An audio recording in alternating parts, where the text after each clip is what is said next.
everyone, and welcome to another episode of Chud Watch. How's everyone doing? Oh boy. Today we're going to be watching the debate from last night. I'm sure many of you have seen it, or at least seen clips. It's going to be a good one. This is probably what it's going to take all day. I do have some other clips of reactions if need be. If not, we'll save those for tomorrow or the next day. I plan on doing a MAGA cope stream just to deal with the fallout from this, because a lot of them are very salty about how badly Trump did. So we will have a separate stream for the MAGA cope specific stuff.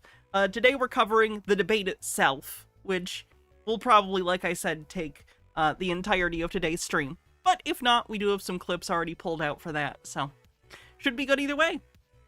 Her reaction shots are wonderful, aren't they? Arizona, thanks for 95 stream streak, says all rise for the self-roasting of Donald Trump. I will concur with that motion. Overthought with 100 bits says Kamala doing well is great for vibes, but the bigger deal, no joke, was Taylor Swift finally endorsing Kamala. This will get thousands of people out to vote, period, and data shows the higher the turnout, the better Democrats do. Yeah, I wish it didn't take that, but hey, if it gets anyone to go out and vote, especially for Kamala, that's great. That's great. Overthought, thank you for gifting a sub to Halloween Town. We appreciate our mods here, especially Halloween Town, who's around just all the time, and I appreciate you very much. Glad you got a gift sub. Hey Trey, how's it going? I'm a judge. You're fucked. Anyway, so how's everyone doing over on YouTube? Royal Ann, Orion Cooper, how's it going? If you could like the stream on YouTube, it helps a lot. Share the stream if you could. And yeah, let's just get into it. We got a bit to watch, and we gotta hear about these goddamn dogs and cats, right? Kamala Harris, let's have a good debate. Nice to see you. Have fun. Thank you. Have fun. Welcome to you both. It's wonderful to have you. It's an honor to have you both here tonight. Good evening. We are looking forward to a spirited and thoughtful debate. So let's get started. I want to begin tonight with the issue that voters repeatedly say is their #1 issue, and that is the economy and the cost of living in this country. Vice President Harris, you and President Trump were elected 4 years ago, and your opponent on the stage here tonight often asks his supporters, are you better off than you were 4 years ago? When it comes to the economy, do you believe Americans are better off than they were 4 years ago? So I was raised as a middle-class kid, and I am actually the only person on this stage who has a plan that is about lifting up the middle class and working people of America. I believe in the ambition, the aspirations, the dreams of the American people. And that is why I imagine and have actually a plan to build what I call an opportunity economy. Because here's the thing. We know that we have a shortage of homes and housing. And the Piper Draws and stuff, thanks for gifting us up. cost of housing is too expensive for far too many people. We know that young families need support to raise their children, and I intend on extending a tax cut for those families of $6,000, which is the largest child tax credit that we have given in a long time, so that those young families can afford to buy a crib, buy a car seat, buy clothes for their children. I think it's important that she handled this first part relatively well, because that is like on the forefront in terms of when you poll voters and say, what are you interested in? The economy. We all know that stuff has gotten more expensive, and that's impacted a lot of people. So I think she came pretty strong out of this one. And I'm kind of glad they got this out of the way, just because I think it's what people expected her to be weakest on, because people have that perception for whatever reason that Republicans are better with the economy. But I'm glad that this kind of came up front. It comes up against periodically, but I do think at the front here, she did pretty okay. Jeff Azoa, thanks for 100 bits and kicking off a hype train, 68% to level 1. Yeah, the forcing the handshake was good. I've been watching MAGA people's reaction, and I saw one person be like, it was actually weak that she wanted a handshake. That was pretty funny. Just the very idea of any sort of even performative civility is apparently weak to them. A little interesting. Bittergrin with 100 bits says, it was a good answer, but I still wish she directly answered the question asked. I know politicians never do, but I can dream. I don't even think it's worth pretending at this point that voters give a shit about specific policies, and even if they are, that they can in any way directly listen to a policy and understand how it'll impact them. They just don't care. They just don't care. And I know you and I care, but we can go and look at the policies and stuff ourselves. I don't know. It's cynical, and it's shitty, and it shouldn't be this way. But I also think it is this way. So. Passion, one of them, is small businesses. My mother... Debates are by and large for people who are disengaged from politics literally every other day of the year. Raised my sister and me, but there was a woman who helped raise us. We call her our second mother. She was a small business owner. I love our small businesses. My plan is to give a $50,000 tax deduction to start-up small businesses, knowing they are part of the backbone of America's economy. My opponent, on the other hand, his plan is to do what he has done before, which is his concept of a plan is to provide a tax... Oh, sorry, MH Dark Beast. MH Dark Beast. Where was that? Why am I not seeing it?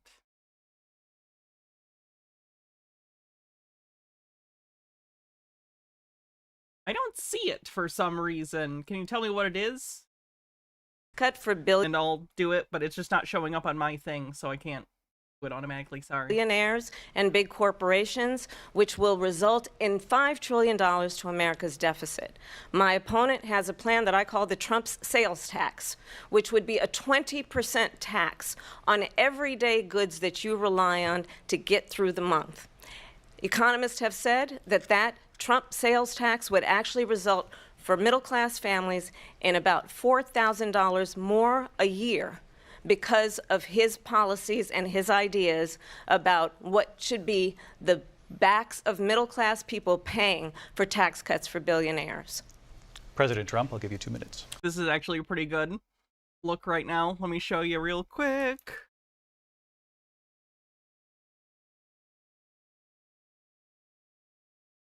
Donald J. Trump's social media website stock plummeted after the debate. This was sent. That's pretty good. And also this one.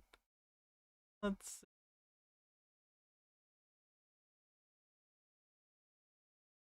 He's putting children in a chocolate factory and they're coming out blueberries.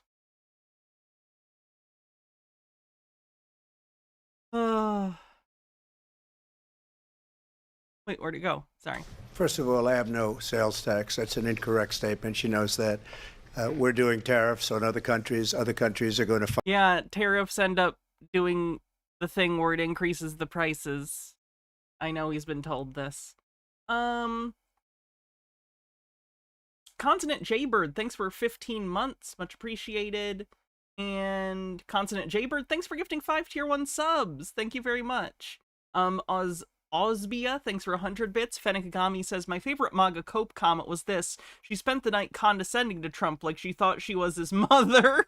Well, that's just misogyny. That's just, I don't like when women talk. That's kind of funny. Finally, after 75 years, pay us back for all that we've done for the world. And does he not understand that all the soft power that America's peddled by, like, you know, giving aid and things... We got global hegemony in return for that. Does he really not understand that? It's like one of the key tenets of like mid to late 20th century American foreign policy is that we spend a lot of money and have a lot of outreach and connections to other countries financially, and in return we get favorable, like, basically deals. He's the one that's supposed to be about the art of the deal. Does he not understand that you have, like, loss leaders? That, hey, we give certain things to them, but in return we get more, or at least as much. It's not always a zero-sum game. Nemesaur, thanks for gifting 10 tier 1 subs. Tariff will be substantial in some cases. I took in billions and billions. Fox decided Trump getting his butt kicked meant the moderators were biased. Oh, that's one of the 2 main narratives I've seen, depending on how conspiratorial the person is. The more moderate Republican opinion is, oh, the moderators must have given her the questions, which is bullshit. They say that after every single debate that a Democrat does good at. The more crazy conspiratorial one is that the earrings she was wearing were earphones. They aren't. That's a baseless claim. They actually found the real, earrings that these are. They're just normal earrings. Fun fact. Benekagami says, it's my favorite comment because they're inadvertently admitting that next to Kamala, Trump sounds like a child. I also like when they get the conspiracy that says they were given the questions or something, because it inadvertently admits that they think they did a good job, good enough to think that it must have been a cheat. Billions of dollars, as you know, from China. In fact, they never took the tariff off because there was so much money they can't. It would totally destroy everything that they've set out to do. They're taking in billions of dollars from China and other places. They've left the tariffs on. When I had Trump it, sounds old in this, too. It's interesting, and I know I'm not the first person that's brought this up, but it is interesting that they framed the election about age when Biden was the candidate, and that's completely backfired now, that it's Trump v. Kamala. Pretty poetic. Gothgeek Gaming says, do you already know about him saying trans kids are getting free surgery during a school day? It's baseless, obviously, but damn, I wish that was a thing when I was a kid. I heard him say it. I heard it. I had tariffs, It's no worse than his normal word salad, but it was a bit funnier. and yet I had no inflation. Look, we've had a terrible economy because inflation has, which is really known as a country buster. It breaks up countries. We have inflation like very few people have ever seen before. The entire world is having inflation because of the long-standing, results, the long-standing effects of the pandemic and supply chain issues. The United States is handling it pretty well, actually. I know things suck. I have to buy groceries, too. But, things have cooled, and we've had a relatively soft landing compared to what it could have been. Other places in the world are doing worse. I don't know what else to tell you. Sometimes bad things happen and you have to deal with it. It's not always positive, but the best you can do is mitigate things, and I think the Biden administration has done a pretty good job domestically on that front. Paradona says, hey, GOP, don't y'all think he looks tired? Lennon Cat says, I saw someone complain that she wore an $800 Tiffany pearl earrings, and they get dragged in the comments with people saying, yeah, she wore her nicest earrings for the most important job interview in her life and in the country. I find that so ridiculous, especially when Donald Trump is literally a billionaire. Fuck off. I just don't even want to hear it. Probably the worst in our nation's history. We were at 21%, but that's being generous because many things are 50, 60, 70, and 80% higher than they were just a few years ago. This has been a minute left on the hype train. A disaster for people, for the middle class, but for every class. On top of that, we have millions of people pouring into our country from prisons and jails. He's going to try and pivot right into immigration at every moment because it's the only thing he wants to angry rant about today. From mental institutions and insane asylums, and they're coming in and they're taking jobs that are occupied right now by African Americans and Hispanics, and also unions. Unions are people who escaped from insane asylums, like in a 1970s exploitation movie, are going to take your manufacturing job. That makes sense. Irvin UK, thanks for 27 months. That's a sub baby. This sub baby's name is going to be Gorfeld. There are links. They like pizza and hate Tuesdays. Jay's a Proxy, thanks for 35 months, says, I have two critical things Kamala failed about. I'll talk about one after the debate. The other is she didn't call him out for his lies on Aurora, Colorado. As a Coloradan, he angers me to no end. I understand that, but there's only so much time in the debate, and if they didn't tear up for it, it's, maybe there'll be another debate. Benekagami says, spoilers, but he goes even further in this debate than what, Gothgeek Gaming said. He later claims the Democrats are transing the immigrants. Oh, yeah, I saw. In prison. going to be affected very soon. Thank you for the hype train, everyone. And you see what's happening. You see what's happening with towns throughout the United States. You look at Springfield, Ohio. You look at Aurora in Colorado. Oh, no. Okay, you're right. Okay. Colorado did get brought up.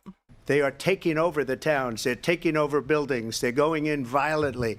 These are the people that Xi and Biden led into our country, and they're destroying our country. They're dangerous. They're at the highest level of criminality, and we have to get them out. We have to get them out fast. I created one of the greatest economies in the history of our country. I'll do it again and even better. We are going to get to immigration and border security during this debate, but I would like to let Vice President Harris respond on the economy here. Well, I would love to. Let's He probably has talk his about cracker. what Donald Trump left us. Donald Trump left us the worst unemployment since the Great Depression. Donald Trump left us the worst public health epidemic in a century. Donald Trump left us the worst attack on our democracy. What's in the wine glass? Coke Zero. I just feeling fancy today. Celebrating how funny this whole thing is. Steve with a Q says, the immigrants taking your jobs argument always bugged me. Like, even if true, who's hiring these immigrants? Don't they bear some responsibility? That's why I never take these things seriously from anyone who, like, is against illegal immigration or whatever, against undocumented immigration. Because if they were really for that, they would impose huge penalties on businesses who hired people who are undocumented. But no one ever proposes that seriously at a high level of government because they're not actually interested in solving the problem. They're interested in using it to pander to idiots in rural areas who listen to Fox News and blame people from other countries for all of their problems. Since the Civil War. And what we have done is clean up Donald Trump's mess. What we have done and what I intend to do is build on what we know are the aspirations and the hopes of the American people. But I'm going to tell you all in this debate tonight, you're going to hear from the same old tired playbook, a bunch of lies, grievances, and name-calling.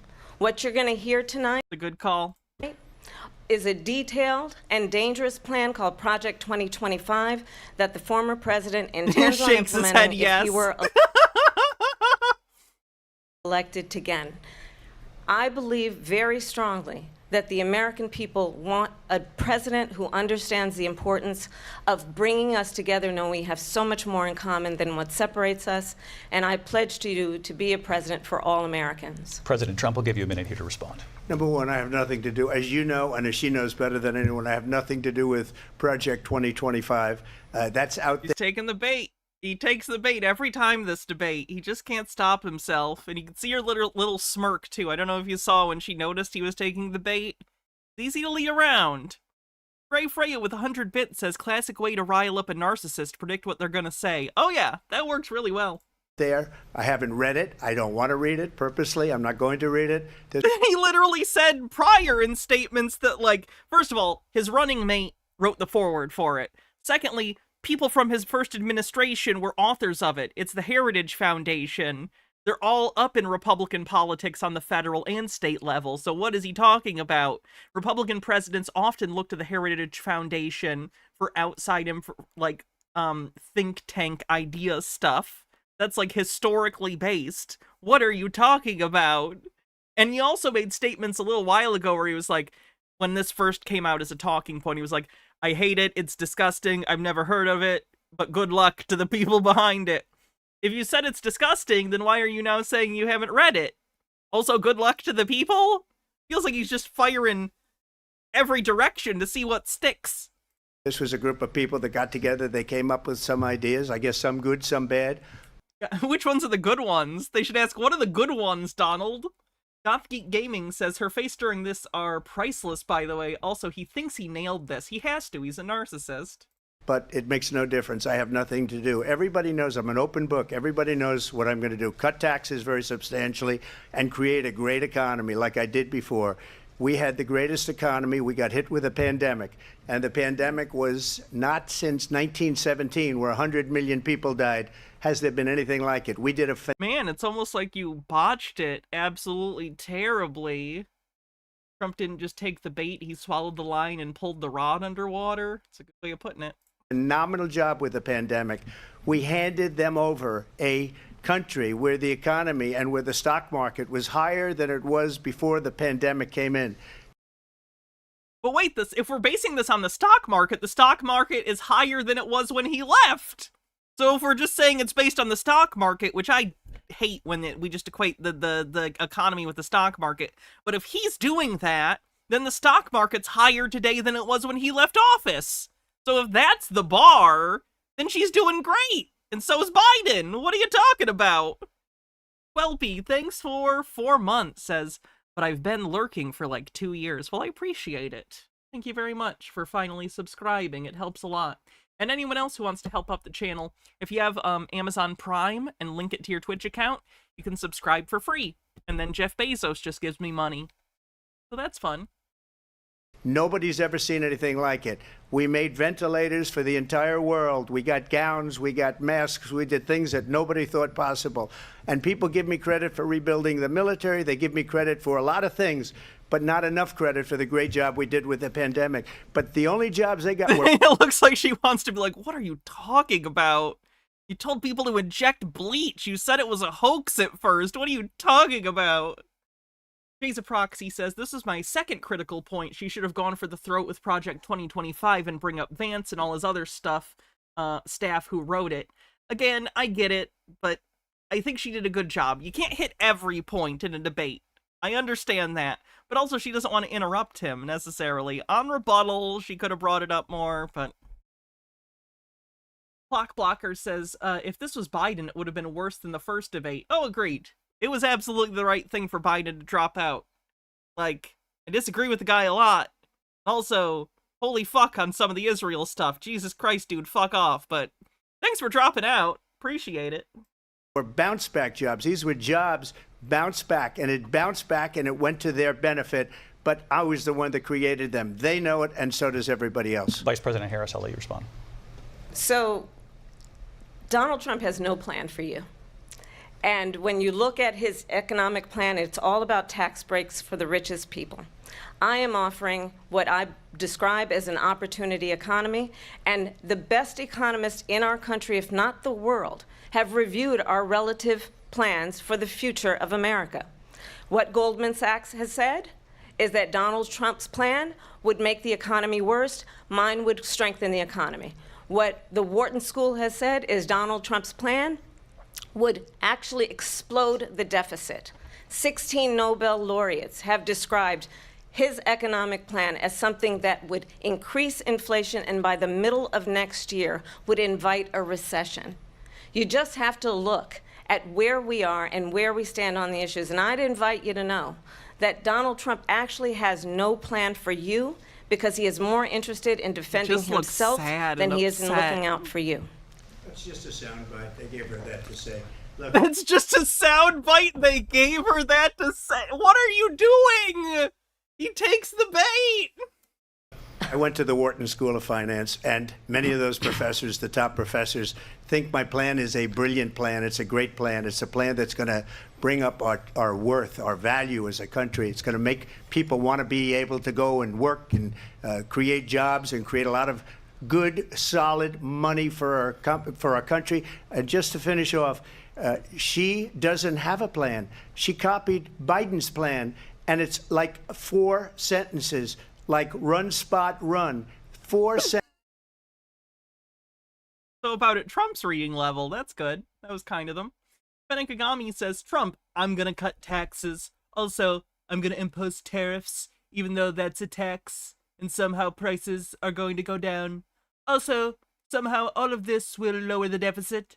Also, warning the GOP have used the House Agriculture and Judiciary Committee to subpoena Walz over a nonprofit stealing COVID relief money, so be prepared for that. Ooh, they gotta try and do something in the news cycle because Trump got his shit kicked in. Sentences that are just, oh, we'll try and lower taxes. She doesn't have a plan. Take a look at her plan. She doesn't have a plan. You love how later in this he literally admits he doesn't have a plan. He has a concept of a plan, by the way. Jaden says, I also love how he spoke, having requested them to mute the mics. I gotta imagine that was some of his aides getting that to be a thing. No way he wanted the mics muted. Mr. President, I do want to drill down on something you both brought up. The Vice President brought up your tariffs. You responded, and let's drill down on this, because your plan is what she calls is essentially a national sales tax. Your proposal calls for tariffs, as you pointed out here, on foreign imports across the board. You recently said that you might double your plan, imposing tariffs up to 20% on goods coming into this country. As you know, many economists say that with tariffs at that level, costs are then passed on to the consumer. Vice President Harris has How many argued economists are out there that say that's not true? it'll mean He higher says that like it's not like pretty much everyone. prices on gas, food, clothing, medication, arguing it costs the typical family nearly $4,000 a year. Do you believe Americans can afford higher prices because of tariffs? They're not going to have higher prices. What's going to have, and who's going to have higher prices? It just won't. It just won't. That's his answer. I reject your reality. Is China and all of the countries that have been ripping us off for years. I was the only president ever. China was paying us hundreds of billions of dollars, and so were other countries. And, you know, if she doesn't like them, they should have gone out and they should have immediately cut the tariffs. But those tariffs are there 3.5 years now under their administration. We are going to take in billions of dollars, hundreds of billions of dollars. I had no inflation, virtually no inflation. They had the highest inflation perhaps in the history of our country, because I've never seen a worse period of time. People can't go out and buy cereal or bacon or eggs or anything else. The people of our country I bought pancakes today.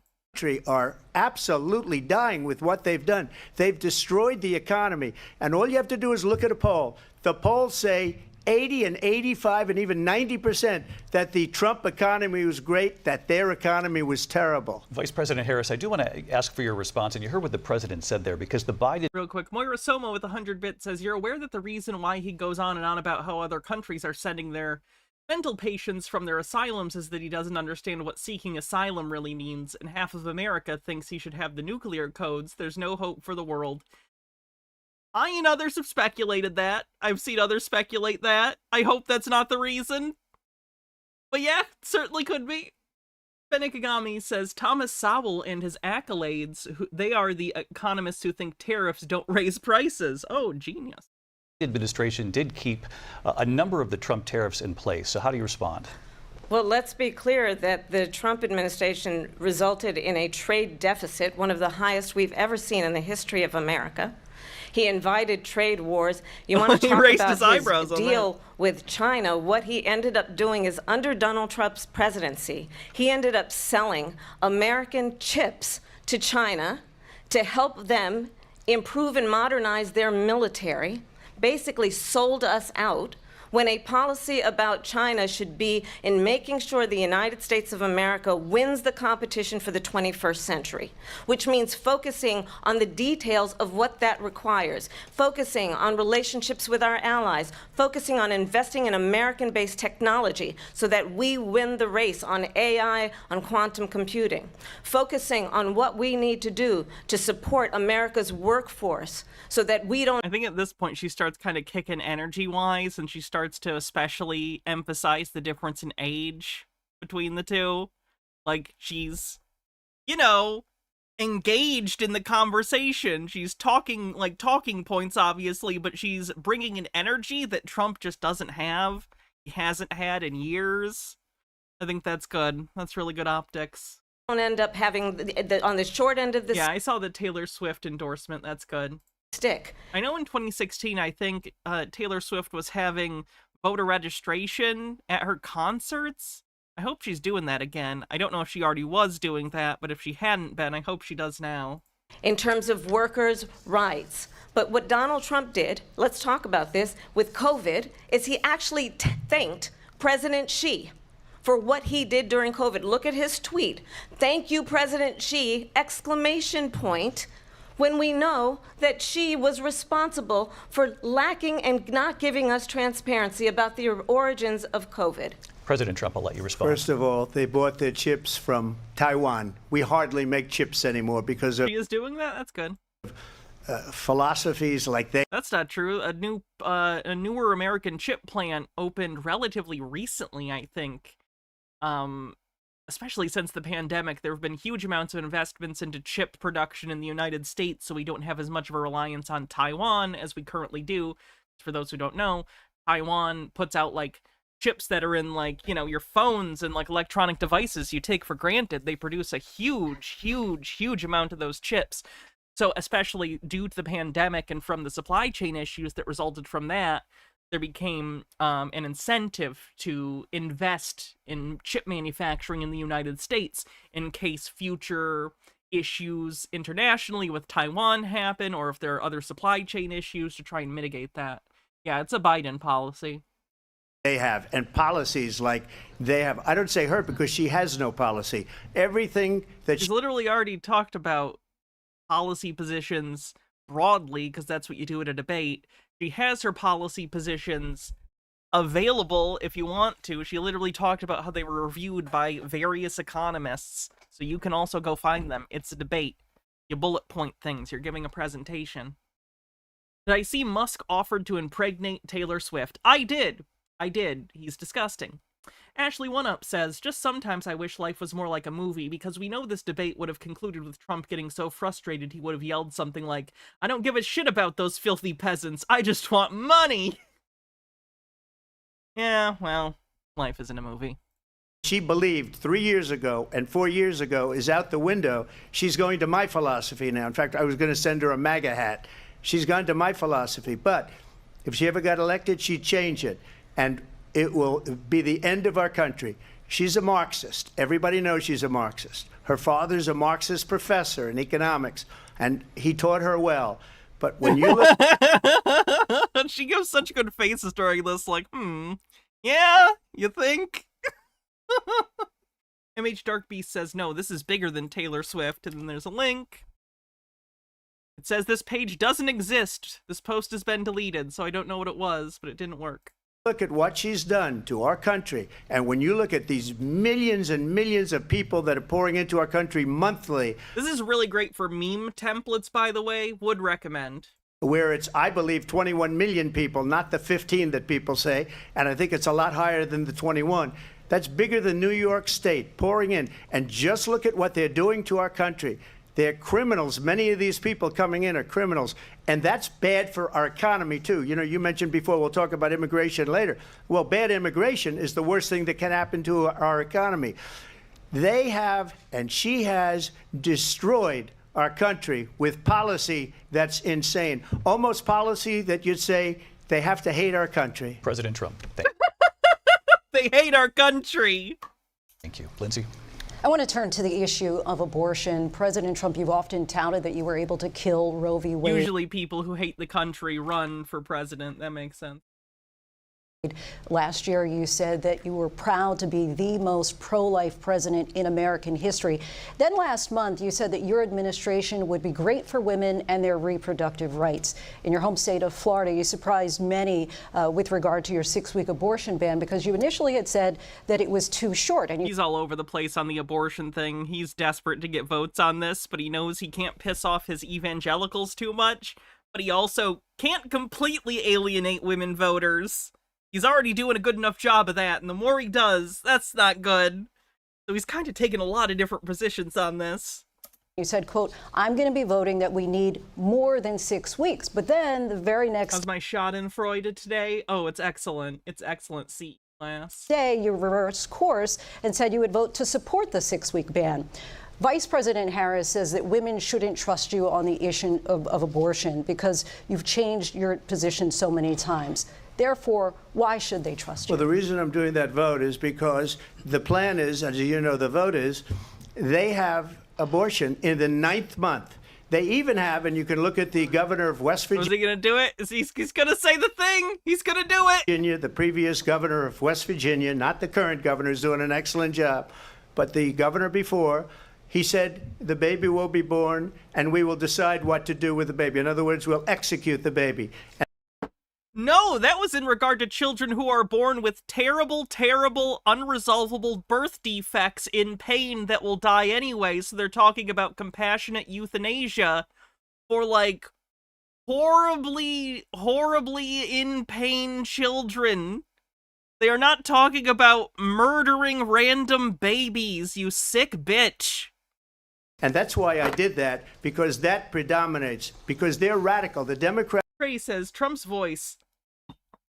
I believe a logistically impossible number of people are entering the country. The largest mass mobilization in decades, in fact. Also, she's a doo-doo head that eats babies. That's are radical in that. And her vice presidential pick, which I think was a horrible pick, by the way, for our country, because he... You picked J.D. Vance. He is really You want to open this VP box? You sure? out of it. But her vice presidential pick says abortion in the 9th month is absolutely fine. He also says execution after birth. It's execution, no longer abortion, because What are you talking about? It literally doesn't happen. Liar. the baby is born is okay. And that's not okay with me, hence the vote. But what I did is something for 52 years. They've been trying to get Roe v. Wade into the states. No, they haven't. This is the weirdest lie he tells us. Like, everyone wanted it in the States. No, they didn't. What are you talking about? And through the genius and heart and strength of 6 Hey, Jim, I don't know if you know this, but, the president's one branch of government. Fun fact. So you actually need the legislature as well. Cool beans. Glad we had this talk. Supreme Court justices, we were able to do that. Now, I believe in the exceptions for rape, incest, and life of the mother. I believe strongly in it. Ronald Reagan did also. 85% of Republicans do. Exceptions. Very important. But we were able to get it, and now states are voting on it. And for the first time, you're going to see, look, this is an issue that's torn our country apart for 52 years. Every legal scholar, every Democrat, every He with Goblins with 43 months says, not yet 8 a.m. and I'm at the gym. Hannah covering the debate. A perfect motivation for some angry cardio. Good. Get your heart pump on. He with Goblins, thanks for gifting a sub. Republican, liberal, conservative, they all wanted this issue to be brought back to the states where the people could vote. And that's what happened. Now, Ohio, the vote was somewhat liberal. Kansas, the vote was somewhat liberal, much more liberal than people would have thought. But each individual state is voting. It's the vote of the people now. It's not tied up in... Man, imagine if we didn't even have to do, like, citizen, like the entire state votes. What if just, like, the person whose body it was got to vote and they made the decision and had, you know, like a personal liberty? That's a crazy idea. In the federal government. I did a great service in doing it. It took courage to do it. And Rusky, are you 87 years old, Jim? the Who says Rusky? Good God. Were you like 37 when Red Dawn came out? Supreme Court had great courage in doing it, and I give tremendous credit to those 6 justices. There is no state in this country where it is legal to kill a baby after it's born. Madam Vice President, I want to get you. That's a good fact check. Didn't even, like, no response from him. Just, nope, you are incorrect. Liar. Moving on. That is a perfect fact check. Your response to President Trump. Well, as I said, you're going to hear a bunch of lies, and that's not actually a surprising fact. Let's understand how we got here. Donald Trump hand-selected 3 members of the United States Supreme Court with the intention that they would undo the protections of Roe v. Wade. And they did exactly as he intended. And now in over 20 states, there are Trump abortion bans, which make it criminal for a doctor or nurse to provide health care. In one state, it provides prison for life. Trump abortion bans that make no exception even for rape and incest, which understand what that means. A survivor of a crime of violation to their body does not have the right to make a decision about what happens to their body next. That is immoral. And one does not have to abandon their faith or deeply held beliefs to agree. The government, and Donald Trump certainly, should not be telling a woman what to do with her body. I have talked with women around our country. You want to talk about this is what people wanted? Pregnant women who want to carry a pregnancy to term, suffering from a miscarriage, being denied care in an emergency room because the healthcare providers are afraid they might go to jail, and she's bleeding out in a car in the parking lot. She didn't want that. Her husband didn't want that. A 12 or 13-year-old survivor of incest being forced to carry a pregnancy to term. They don't want that. And I pledge to you, when Congress passes a bill to put back in place the protections of Roe v. Wade. As President of the United States, I will proudly sign it into law. But understand, if Donald Trump were to be reelected, he will sign a national abortion ban. Understand, in his Project 2025, there would be a national abortion, a monitor that would be monitoring your pregnancies, your miscarriages. I think the American people believe that certain freedoms, in particular the freedom to make decisions about one's own body, should not be made by the government. Thank you, Vice President. That was a really strong segment. That was really good. Like, it had the seriousness that it deserved. The fluency was excellent. She really hit on the, like, emotional reality, the impact of these issues on real people. Excellent. Really, really good performance on that question. President Harris. Well, there she goes again. It's a lie. I'm not signing a ban, and there's no reason to sign a ban because we've gotten what everybody wanted. Democrats, Republicans, and everybody else, and every legal scholar wanted it to be brought back into What are you talking about? the states, and the states are voting. That should be a fact check. No, Democrats did not want this brought to the states. What are you talking about? And it may take a little time, but for 52 years, this issue has torn our country apart. No, it hasn't. It made evangelicals butt hurt. And they've wanted That's not tearing the country apart. it back in the states. And I did something that nobody thought was possible. The states are now voting. What she says is an absolute lie. And as far as the abortion ban, no, I'm not in favor of abortion ban, but it doesn't matter because this issue has now been taken over by the states. Would you veto a national abortion ban if it came Well, to I your won't desk? have to because, again, two things. That's not an answer to the question. Brain Injured Gamer says, my one complaint about last night was that they kept letting Trump get the last word on everything. Yeah, I have mixed feelings on it because it's not really fair. It's not even reasonable. But I do think it gave him enough rope to hang himself, so I don't know. Number one, she said she'll go back to Congress. She'll never get the vote. It's impossible for her to get the vote, especially now with the 50-50 and essentially 50-50 in both Senate and the House. Does Trump know that the presidential election, they also elect members of Congress? Be aware of that? The makeup of the Congress is going to change as well after the election. Artemis8192 with 43 months says, hey Hannah, guess who just successfully threatened their bosses with quitting to get better hours and make them hire another person so we aren't understaffed? Oh, hell yeah. Good job. She's not going to get the vote. She can't get the vote. She won't even come close to it. So it's just talk. You know what it reminds me of? When they said they're going to get student loans terminated, and it ended up being a total catastrophe. The student loans, and then... Yeah, the people that you put in the courts said no. Well, that's on you. I think probably her boss, if you call him a boss, he spends all his time on the beach.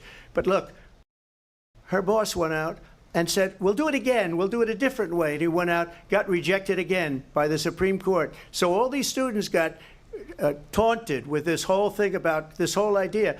And how unfair that would have been, part of the reason they lost, to the millions and millions of people that had to pay off their student loans. They didn't get it for free.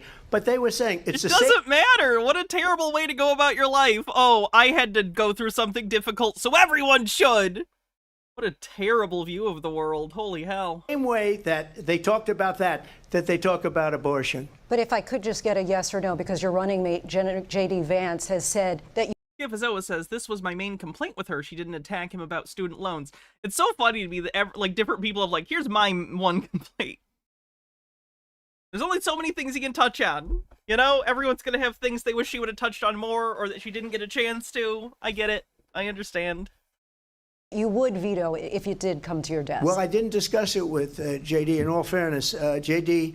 And I don't mind if he has a certain view, but I think he was speaking for me, but I really didn't. Look, we don't have to discuss it because she'd never be able to get it, just like she couldn't get student loans. They couldn't get student loans. They didn't even come close to getting. That's fair, Nemesaur.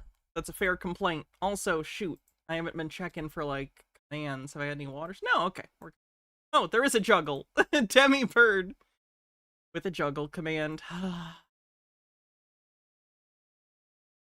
1 second.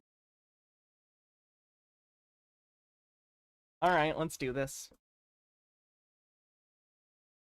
Student loans. They taunted young people and a lot of other people that had loans. They can never get this approved. So it doesn't matter what she says about going to Congress. Well, wonderful. Let's go to Congress. Do it. But the fact is that for years they wanted to get it out of Congress and out of the federal government, and we did something that everybody said couldn't be done. And now you have a vote of the people on abortion. Vice President Harris, I want to give you your time to respond, but I do want to ask, would you support any restrictions on a woman's right to an abortion? I absolutely support reinstating the protections of Roe v. Wade, and as you rightly mentioned, nowhere in America is a woman carrying a pregnancy to term and asking for an abortion. That is not happening. It's insulting to the women of America. And understand what has been happening under Donald Trump's abortion bans.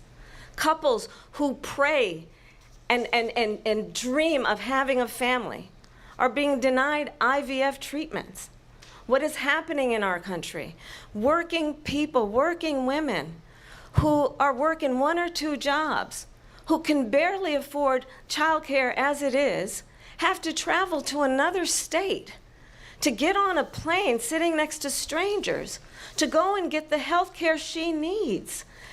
Barely can afford to do it, and what you are putting her through is unconscionable. And the people of America have not, the majority of Americans believe in a woman's right to make decisions about her own body, and that is why in every state where this issue has been on the ballot, in red and blue states both, the people of America have voted for freedom. Vice President Harris, Excuse me, I thank have you. to respond.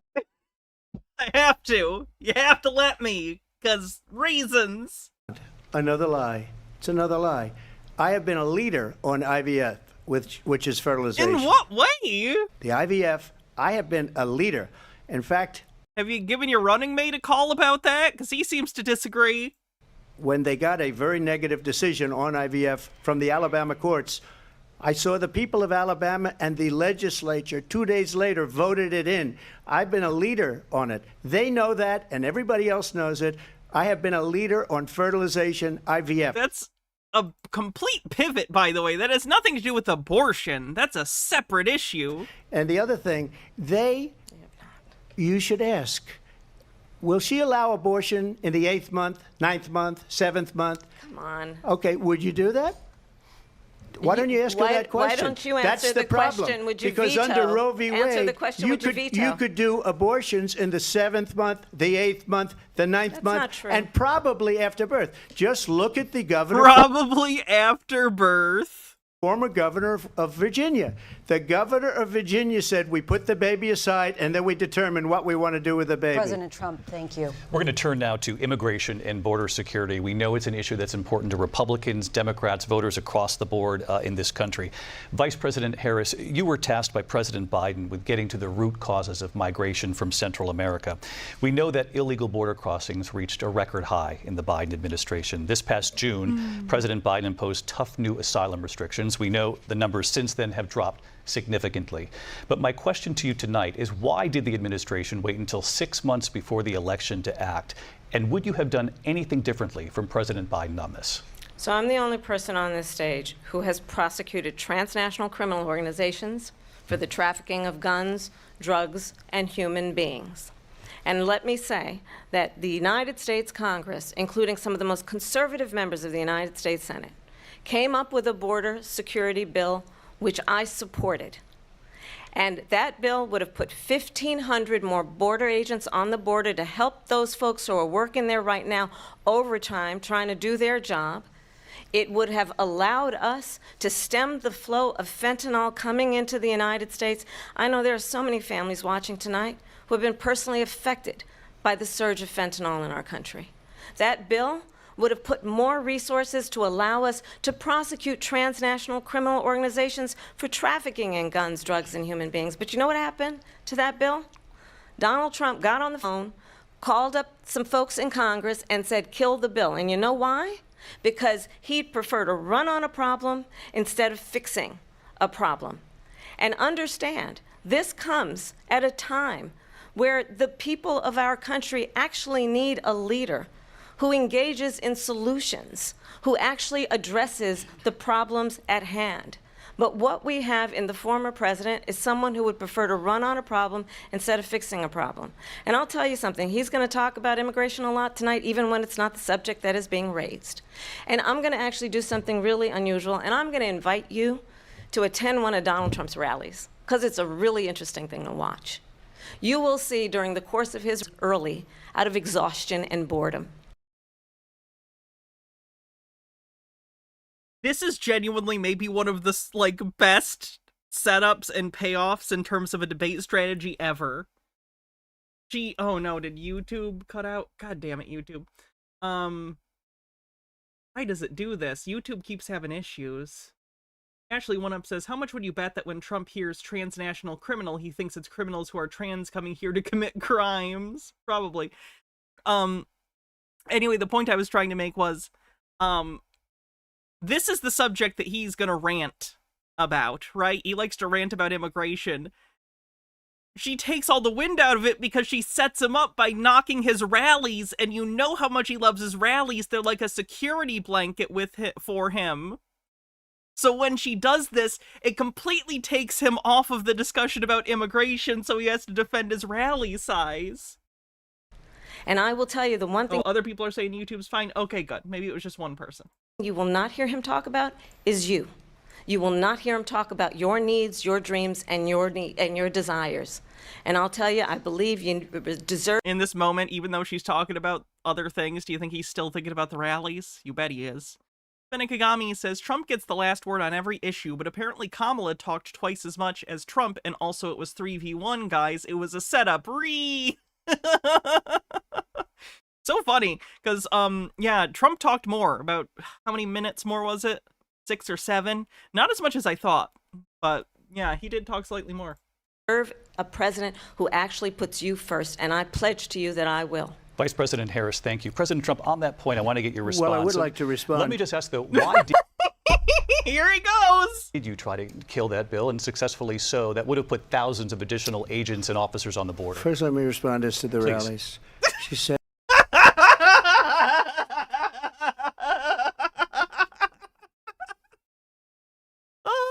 Got him! people start leaving. People don't go to her rallies. There's no reason to go. And the people that do go, she's bussing them in and paying them to be there. Look at her face. She's like, gotcha, bitch! Gotcha, motherfucker! Successfully baited! That's a meme template. Come on. That's good. That's good shit.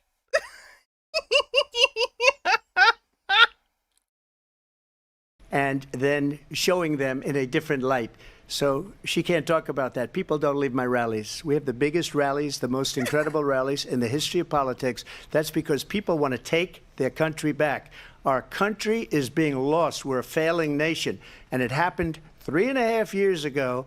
And what's going on here, you're going to end up in World War III, just to go in. I appreciate it, Halloween Town, but I don't really feel comfortable. And to be clear, this isn't personal. I trust you. In general, I don't trust getting unpackaged food from people in the mail, but I appreciate the thought. To another subject, what they have done to our country by allowing these millions and millions of people to come into our country, and look at what's happening to the towns all over the United States. Is And a this lot the of towns part- don't want to talk. It's not going to be Aurora or Springfield. A lot of towns don't want to talk about it because they're so embarrassed by it. In Springfield, they're eating the dogs, the people that came in. They're eating the cats. They're eating the pets of the people that live there. And this is what's happening in our country, and it's a shame.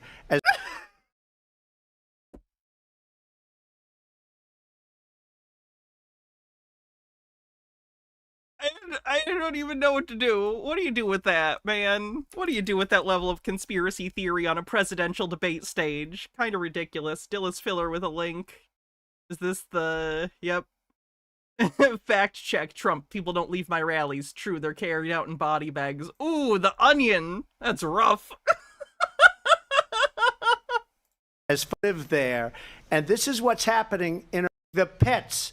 They're eating in Springfield. They're eating the dogs, the people that came in. They're eating the cats. They're eating the pets of the people that live there. And this is what's happening in our country, and it's a shame. As far as rallies are concerned, as far as the reason they go is they like what I say. Yeah, his response is hilarious, too. Hey, they want to bring our country back. I saw it on television. They want to make America great again. It's a very simple phrase, make America great again. She's destroying this country, and if she becomes president, this country doesn't have a chance of success. Not only success, we'll end up being Venezuela on steroids. I just want to clarify here. You bring up Springfield, Ohio, and ABC News did reach out to the city manager there. He told us there have been no credible reports of specific claims of pets being harmed, injured, or abused by individuals within the immigrant community. Well, I've seen people on television. Let me just say here, this is the people on That's such a boomer response. But I've seen people on the TV said it on Fox News or Newsmax or whatever. They told me it happened. Individuals within the immigrant community. Well, I've seen people on television. Let me just say here, this is the... Why did he in particular sound really old when he said that? Like, it came off as, like, your grandpa trying to explain to him, like, no, that thing you saw on Facebook isn't real. Used by individuals within the immigrant community. Well, I've seen people on television. Let me just say here, this is... Daradona says she's probably like, holy shit, my team's recommendations were right. The importance of having a good team backing you up. Ben Kagami says, this is why can a woman stand up to all the dictators in the world talking point was stupid. Women have to navigate so many powerful men's egos to get any power. If anything, a woman is more qualified because she had to master manipulating egotistical psychos to be successful in politics. The people on television say my dog was taken, and the people on television said my dog was taken.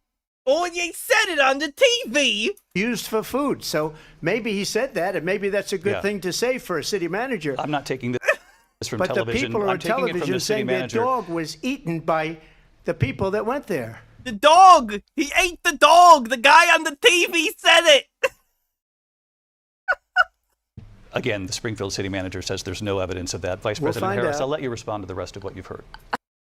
I'm sorry, I'm going to take this wig off because it's kind of giving me a headache right now. I'm going to take it off for now. It may go back on, it may not. I'm open to hats off suggestions if anyone has them.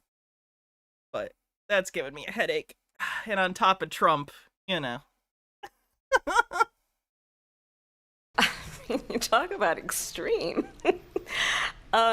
You know, this is, I think, one of the reasons why in this election I actually have the endorsement of 200 Republicans who... Yeah. Let's see. Cthulhu Flowers says, what do I want for tinfoil? Like the actual tinfoil? I don't know where that is. Let me see if I can find it.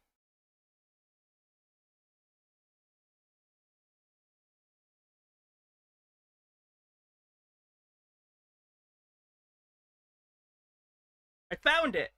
I really need to put a hair clip in this. It would work a lot better, probably.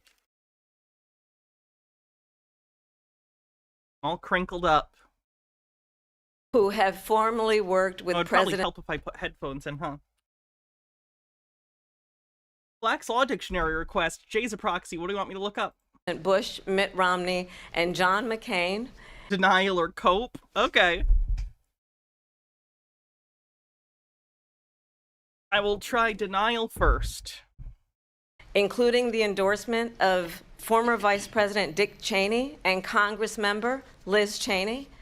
And if you want to really know the inside track on who the former president is, if he didn't make it clear already, just ask people who have worked with him. His former chief of staff, a four-star general, has said he has contempt for the Constitution of the United States. His former national security advisor has said he is dangerous and unfit. His former Secretary of Defense has said the... Denial says, a traverse in the pleading of one party of an allegation of fact set up by another, a defense under rules of civil procedure. Denials must be specific and directed at a particular allegation converted. Denials may be made in part or in whole, but in the main should be specific and fairly meet the substance of the avertments denied. A general denial is one which puts in issue all the material avertments of the complaint or a petition and permits the defendant to prove any and all facts tending to negative those avertments or any of them. Yeah, I knew some of those words. Nation, the republic would never. Benekagami says it's hilarious how many Trump sycophants are bending over backwards to back him up on the Haitian thing. It's because they're desperate for Trump to not look like an idiot last night. That's funny. Not gonna work. Survive another Trump term. And when we listen to this kind of rhetoric, when the issues that affect the American people are not being addressed, I think the choice is clear in this election. President Trump, I'll give you a quick minute to respond here. Thank you, because when I hear that, see, I'm a different kind of a person. I fired most of those people. Not so graciously. They did bad things or a bad job. I fired them. They never fired one person. They didn't fire anybody having to do with Afghanistan and the Taliban and the 13 people. You're the one that negotiated the withdrawal of Afghanistan. Sorry, I'm not the one debating him.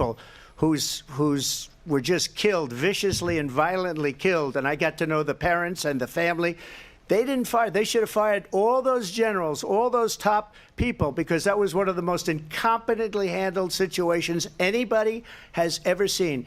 So when somebody does a bad job, I fire him. And you take a guy like Esper. He was no good. I fired him. So he writes a book. Another one writes a book, because with me, they can write books. With nobody else can they. But they have done such a poor job, and they never fire anybody. Look at the economy. Look at the inflation. They didn't fire any of their economists. They have the same people. That's a good way not to have books written about you. But just to finish, I got more votes than any Republican in history by far. In fact, I got more votes than any president, sitting president, in history by far. Wow, who won the election? That's really impressive, Trump. It would be less impressive if someone else in the same election got more votes. That would make you look pretty pathetic. On immigration. It was what you wanted to talk about earlier, so let's get back to your deportation proposal that the vice president has reacted to as well. President Trump, you call this the largest domestic deportation operation in the history of our country. You say you would use the National Guard. You say if things get out of control, you'd have no problem using the U.S. military. Police, yes. You also said you would use local police. How would you deport 11 million undocumented immigrants? I know you believe that number is much higher. Take us through this. What does this look like? Will authorities be going door to door in this country? Yeah. It is much. Yeah. Yep. Knock on the door. Let me see your papers. Much higher because of them. They allowed criminals, many millions of criminals. They allowed terrorists. They allowed common street criminals. They allowed people to come in, drug dealers, to come into our country. And they're now in the United States and told by their countries like Venezuela, don't ever come back or we're going to kill you. Do you know that crime in Venezuela and crime in countries all over the world is way down? You know why? Because they've taken their criminals off the street and they've given them to her to put into our country. And this will be one of the greatest mistakes in history for them to allow. And I think crime in the United States is down, by the way. I think they probably did it because they think they're going to get votes, but it's not worth it because they're destroying the fabric of our country by what they've done. There's never been anything done like this at all. They've destroyed the fabric of our country. Millions of people let in, and all over the world, crime is down all over the world except here. Crime here is up and through the roof. Despite their fraudulent statements that they made, crime in this country is through the roof. And we have a new form of crime. It's called migrant crime. And it's happening at levels that nobody thought possible. President Trump, as you know, the FBI says overall violent crime is actually coming down in this country. But Vice Excuse me, President the Harris, FBI they were defrauding statements. They didn't include the worst cities. They didn't include the cities with the worst crime. It was a fraud, just like their number of 818,000 jobs that they said they created turned out to be a fraud. President Trump, thank you. I'll let you respond, Vice President Harris. Well, I think this is so rich, coming from someone who has been prosecuted for national security crimes, economic crimes, election interference, has been found liable for sexual assault, and his next big court appearance is in November at his own criminal sentencing. And let's be clear where each person stands on the issue of what is important about respect for the rule of law and respect for law enforcement. The former vice president called for defunding federal law enforcement, 45,000 agents, get this, on the day after he was arraigned on 34 felony counts. So let's talk about what is important in this race. It is important that we move forward, that we turn the page on this same old tired rhetoric and address the needs of the American people, address what we need to do about the housing shortage, which I have a plan for, address what we must do to support our small businesses, address bringing down the price of groceries. But frankly, the American people are exhausted with this same old tired playbook. There's no audience, so I do think it could have been a clap. I don't know, though. If it was, it had to be someone on the crew just getting a one-off, like, oh, like they reacted, because there's not an audience for this, I don't believe. Vice President Harris, thank you. I always hate the debates with an audience. I hate that shit. It's just the worst. It feels so dystopian. Like, an audience has nothing to do with this. Let's not... Ugh. Every one of those cases was started by them against their political opponent. And I'm winning most of them, and I will win the rest on appeal. And you saw that with the decision that came down just recently from the Supreme Court. I'm winning most of them. But those are cases, it's called weaponization. Never happened in this country. They weaponized the Justice Department. Every one of those cases was involved with the DOJ, from Atlanta and Fani Willis to the Attorney General of New York and the DA in New York. Every one of those cases. And then they say, oh, he's a criminal. They're the ones that made them go after me. By the way, Joe Biden was found essentially guilty on the documents case. And what happened in my documents case? Joe Biden's document thing was completely different, and when it was discovered that there were accidentally documents taken that he wasn't supposed to, he turned them over, because that's what you're supposed to do. You were informed quite a while before anything happened, like a year or 6 months, and you refused to turn them over, and that's why your house got raided.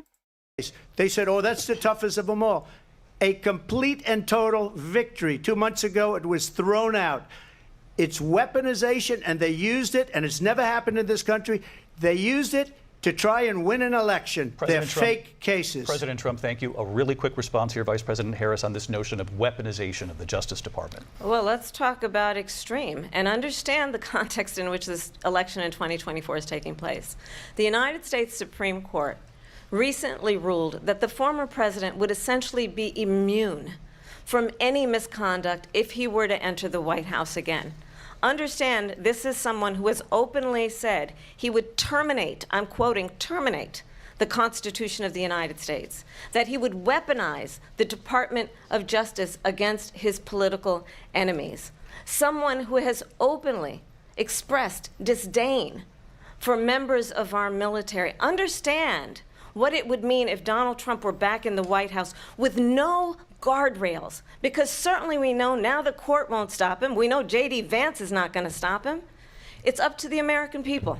Vice A President lot of couches in the White House. He'll be busy marking his territory, I'd imagine. Stop Harris, him. thank you. Lindsay? Vice President Harris, in your last run for president. This is the one that weaponized, not me. She weaponized. I probably took a bullet to the head because I probably took a bullet to the head? of the things that they say about me. They talk A about Republican shot you. What are you talking about?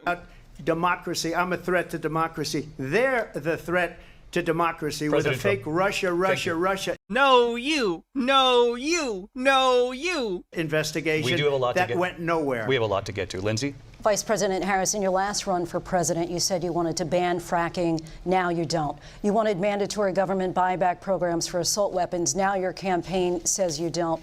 You supported decriminalizing border crossings. Now you're taking a harder line. I know you say that your values have not changed. So then why have so many of your policy positions changed? So my values have not changed, and I'm going to discuss every one of at least every point that you've made. But in particular, let's talk about fracking, because we're here in Pennsylvania. I made that very clear in 2020. I will not ban fracking. I have not banned fracking as Vice President of the United States. I don't agree with her on the fracking thing, but I also understand she needs to, what's the word I'm thinking of? Pander So I get it. In fact, I was the tie-breaking vote on the Inflation Reduction Act, which opened new leases for fracking. My position is that we have got to invest in diverse sources of energy so we reduce our reliance on foreign oil. We have had the largest increase in domestic oil production in history because of an approach that recognizes that we cannot over-rely on foreign oil.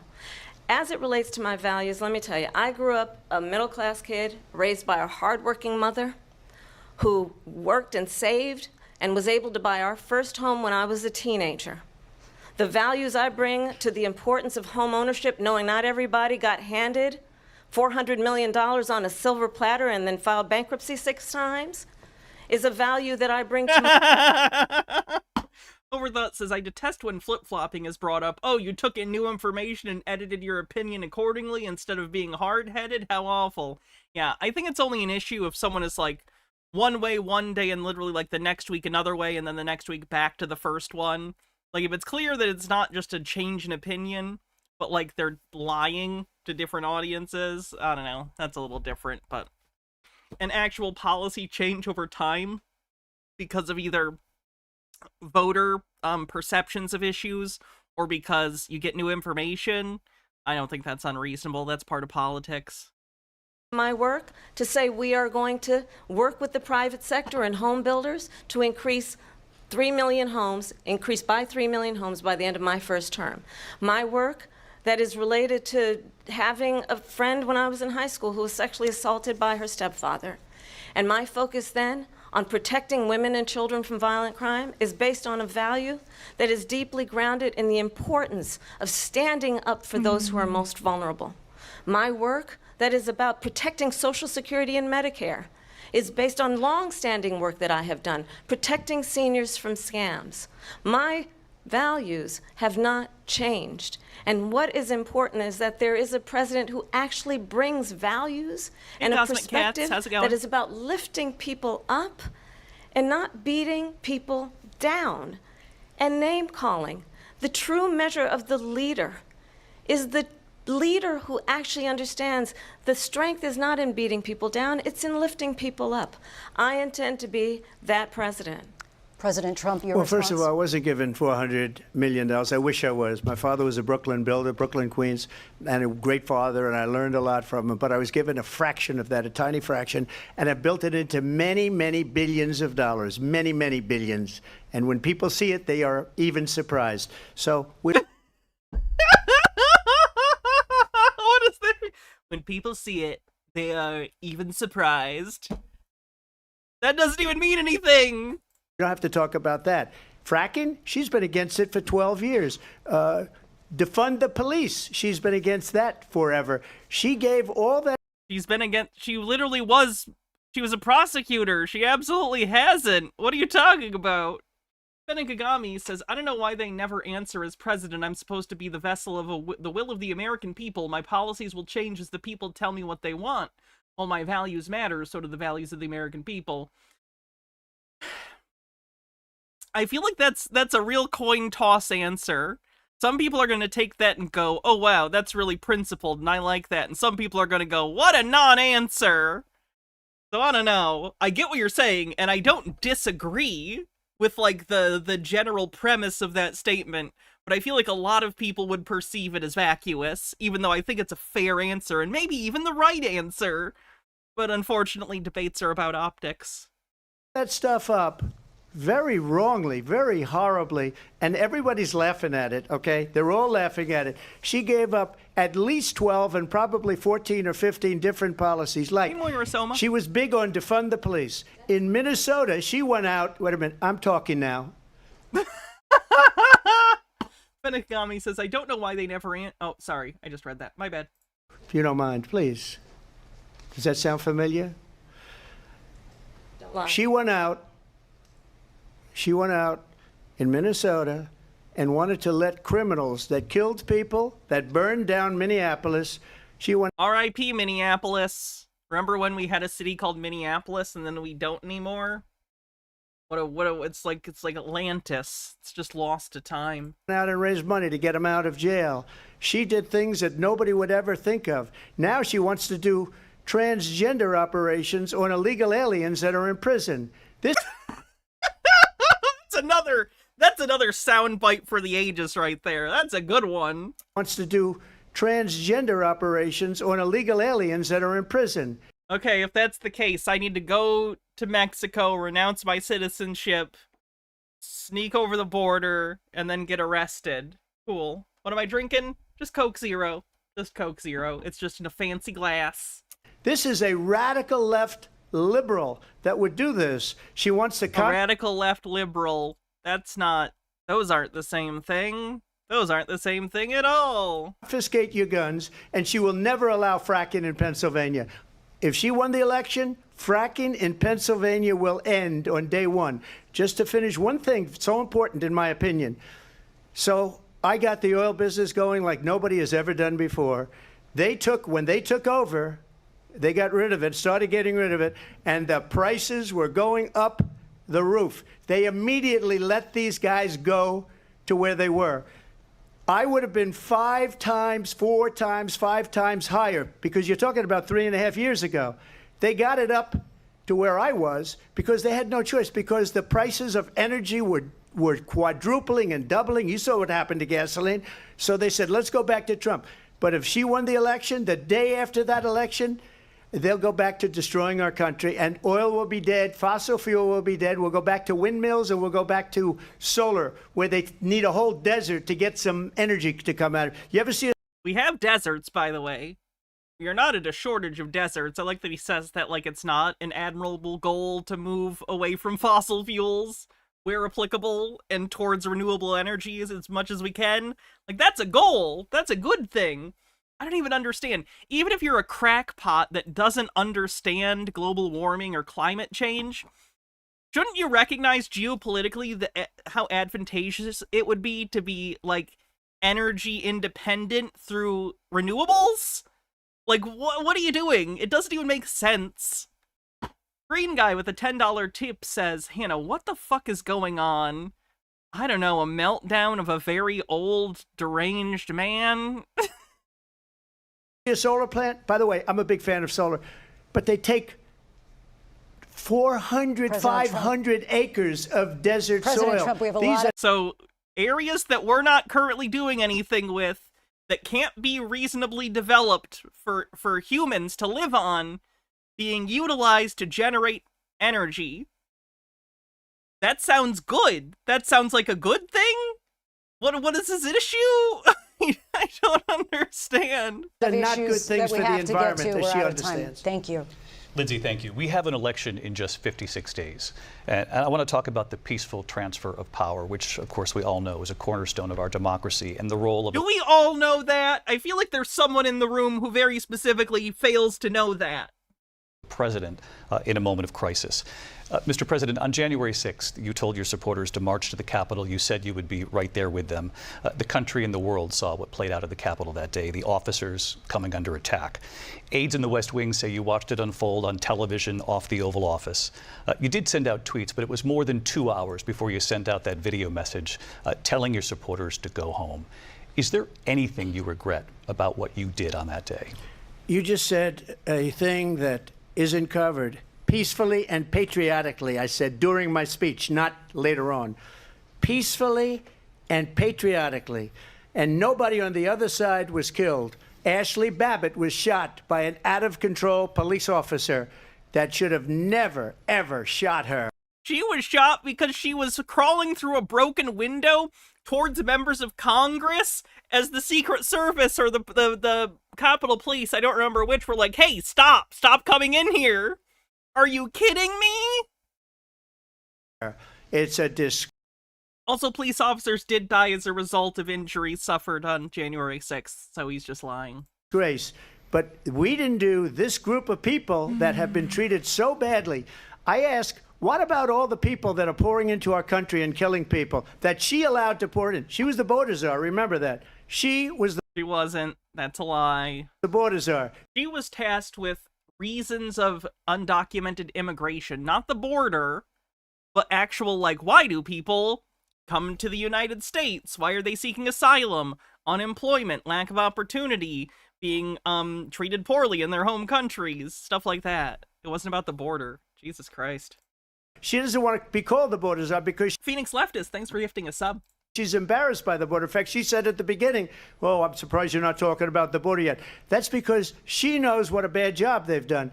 What about those people? When are they going to be prosecuted? When are these people from countries all over the world, not just South America? They're coming in from all. Again, it seems like he doesn't know Central America exists. He always just says South America. I think he thinks everything south of North America is South America. Over the world. Like, I think he thinks Mexico is South America. He thinks Panama is South America. David, all over the world. And crime rates are down all over the world because of it. But they're down here, too. But when I see Seattle, they took over a big percentage of the city. But let me just ask you. Might ask her that question. Later, he says 106 down. I don't remember the exact number. You were the president. If not more, slightly. Another election. Is there anything? I showed up for a speech. I said, I think it's going to be big. I went to Nancy Pelosi and the mayor of Washington, D.C., and the mayor put it back in writing, as you know. I said, you know, this is going to be a very big rally or whatever you want to call it. And again, it wasn't done by me. It was done by others. I said, I'd like to give you 10,000 National Guard or soldiers. They rejected me. Nancy Pelosi rejected me. It was just 2 weeks ago. Her daughter has a tape of her saying she is fully responsible for what happened. They want to get rid of that tape. It would have never happened if Nancy Pelosi and the mayor of Washington did their jobs. I wasn't responsible for security. Nancy Pelosi was responsible. She didn't do her job. The question was about you as president, not about former Speaker Pelosi, but I do want Vice President Harris to respond here. Derek Shadow says, gotta love his, oh, I was just invited, like he was a special guest at some party. I was at the Capitol on January 6th. I was the vice president-elect. I was also an acting senator. I was there. And on that day, the President of the United States incited a violent mob to attack our nation's capital, to desecrate our nation's capital. On that day, 140 law enforcement officers were injured, and some died. And understand, the former president has been indicted and impeached for exactly that reason. But this is not an isolated situation. Let's remember Charlottesville, where there was a mob of people carrying tiki torches, spewing anti-Semitic hate. And what did the president then at the time say? There were fine people on each side. Let's remember that when it came to the Proud Boys, a militia, the president said, the former president said, stand back and stand by. So for everyone watching who remembers what January 6th was, I say, we don't have to go back. Let's not go back. We're not going back. It's time to turn the page. And if that was a bridge too far for you, well, there is a place in our campaign for you to stand for country, to stand for our democracy, to stand for rule of law, and to end the chaos, and to end the approach that is about attacking the foundations of our democracy because you don't like the outcome. And be clear on that point. Donald Trump, the candidate, has said in this election there will be a bloodbath if this and the outcome of this election is not to his liking. Benigami says, is this Pelosi tape like the Biden laptop? Every Republican has seen it, but strangely, we're never going to see it. I'm actually not familiar with that talking point. Let's turn the page on this. Let's not go back. Let's chart a course for the future and not go backwards to the past. Let me just follow up here. It was a different term, and it was a term that related to energy because they have destroyed our energy business. That was where bloodbath was. Also, on Charlottesville, that story has been, as you would say, debunked. Laura Ingraham, Sean Hannity, Jesse, all of these people. Wow, Laura Ingraham and Sean Hannity, my favorite reliable fact checkers. They covered it. If they go an extra sentence, they will see it was perfect. It was debunked in almost every newspaper, but they still bring it up, just like they bring 2025 up. They bring all of this stuff up. I ask you this. You talk about the Capitol. Why are we allowing these millions of people to come through on the southern border? How come she's not doing anything? And I'll tell you what I would do, and I would be very proud to do it. I would say we would both leave this debate right now. I'd like to see her go down to Washington, D.C. during this debate, because we're wasting a lot of time. Go down to, because she's been so bad, it's so ridiculous. Go down to Washington, D.C. and let her sign a bill to close up the border, because they have the right to do it. They don't need bills. They have the right to do it. The President of the United States, you'll get him out of bed, you'll wake him up at 4 o'clock in the afternoon, you'll say, come on down to the office, let's sign a bill. If he signs a bill, does he think the president can authorize bills without it being voted on by Congress? Like, she's not the president right now anyway, but, like, he knows that there's a difference between executive orders and laws, right? And that there are certain limits to executive orders. The border is closed. All he has to do is say it to the Border Patrol, who are phenomenal. What is it? Like, I don't understand. The border is closed. All right. Now what? It already was. What are you talking about? Like, what do you mean? If they do that, the border is closed. Mr. Those President, people are killing many people, unlike J6. We talked immigration here tonight. I do want to focus on this next issue to both of you, because it really brings us this into focus, truth in these times that we're living in. Mr. President, for 3.5 years after you lost the 2020 election, you repeatedly falsely claimed that you won, many times saying you won in a landslide. In the past couple of weeks leading up to this debate, you have said, quote, you lost by a whisker, that you, quote, didn't quite make it, that you came up a little bit short. I said that? Are you now acknowledging that? Yeah, you did say that. Does he not remember he said that? It's in the last week. Oh, yikes. Zarek Shadow says, everyone, please vote for Harris. I really don't want to hear from this guy anymore. Wouldn't it be nice if this was the last time Trump was on a national ballot? It would be beautiful, and I want it badly. The bathroom real quick. I will be right back. Don't go anywhere. I will be very quick.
Whoops.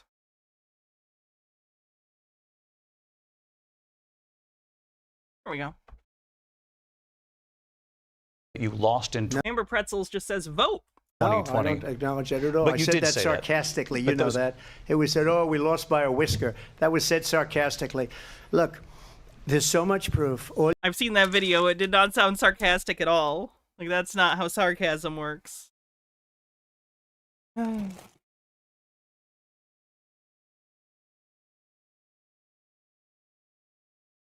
All you have to do is look at it, and they should have sent it back to the legislatures for approval. I got almost 75 million votes, the most votes any sitting president has ever gotten. I was told if I got 63, which was what I got in 2016, you can't be beaten. Okay, whoever told you that was lying. They were wrong.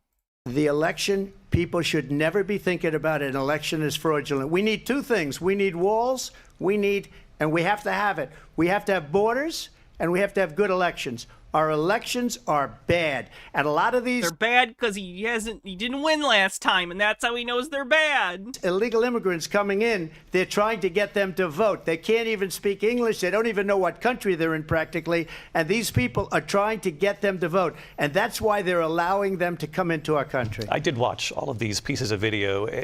I didn't detect the sarcasm, lost by a whisker. We didn't quite make it. And we should just point out here as clarification, and you know this, you and your allies, 60 cases in front of many judges, many of them Republican. No judge looked at it and said they there was said no we didn't have widespread standing. fraud. That's the other thing. They said we didn't have I do now, non-binary. I just looked it up. Thank you. standing, a technicality. Can you imagine a system where a person in an election doesn't have standing, the president of the United Because you didn't have evidence, sir. You didn't have evidence. States doesn't have standing? That's how we lost. If you look at the facts, and I'd love to have you'll do a special on it.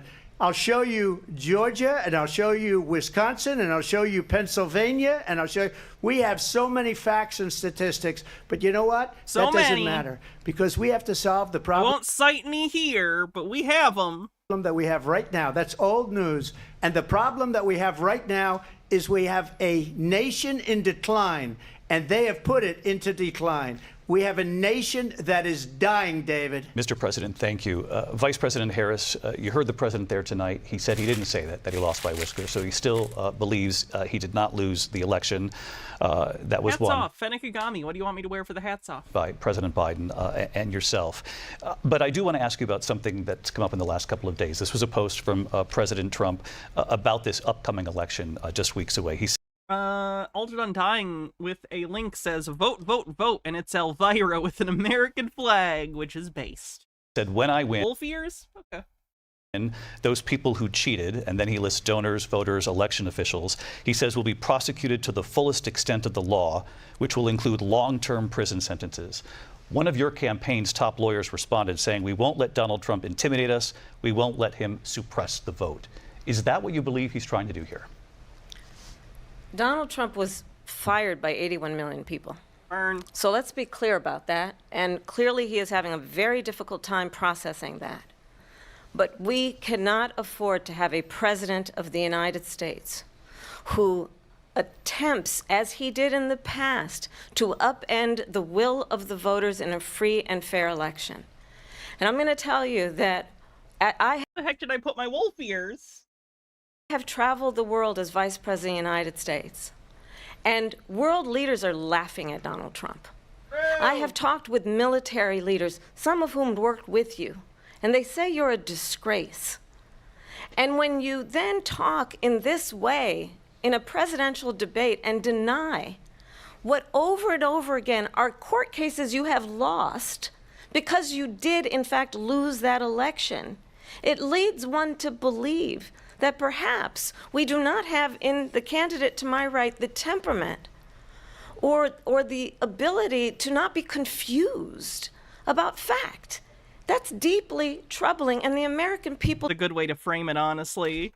Make it a general statement about his inability to gauge reality. Pretty good strategy. Gillis Filler says, build the walls, build the walls. deserve better. I'll give you 1 minute to respond, Mr. President. Let me just say about world leaders. Viktor Orban, one of the most respected men, they call him a strong man. He's a tough the like, dictatorial head of Romania? Guy who sucks Putin's dick? What in the world? person. Hungary, sorry, not Romania. Sorry, my brain went there. Smart. Prime Minister of Hungary. They said, why is the whole world blowing up? My brain always flips Hungary and Romania because Dracula and Bela Lugosi. Dracula's from Romania. Bela Lugosi is from Hungary. Sorry. 3 years ago, it wasn't. Why is it blowing up? He said, because you need Trump back as president. They were afraid of him. China was afraid, and I don't like to use the word afraid, but I'm just quoting him. China was afraid of him. North Korea was afraid of him. Look at what's going That's why he saluted that North Korean soldier. Nerdy says there are British TV gardeners with a better grasp of the concept of evidence than Trump. That's less of a joke than it should be. on with North Korea, by the way. He said Russia was afraid of him. I ended the Nord Stream 2 pipeline, and Biden put it back on day one, but he ended the XL pipeline. The XL pipeline in our country, he ended that. But he let the Russians build a pipeline going all over Europe and heading into Germany, the biggest pipeline in the world. Look, Viktor Orban said it. He said the most respected, most feared person is Donald Trump. Why should anyone respect what Orban says? He's a fucking piece of shit. What are you talking about? He had no problems when Trump was president. But when this weak, pathetic man that you saw at a debate just a few months ago, that if he weren't in that debate, he'd be running instead of her. She got no votes. He got 14 Oh, he's mad now. million votes. What you did, you talk about a threat to democracy. He got 14 million votes, and they threw him out of office. And you know what? I'll give you a little secret. He hates her. He can't stand her. Oh, projection. Oh boy, some stuff is happening here. But Mr. he President. got 14 million votes. They threw him out. She got 0 votes. And when she ran, she was the first one to leave because she failed.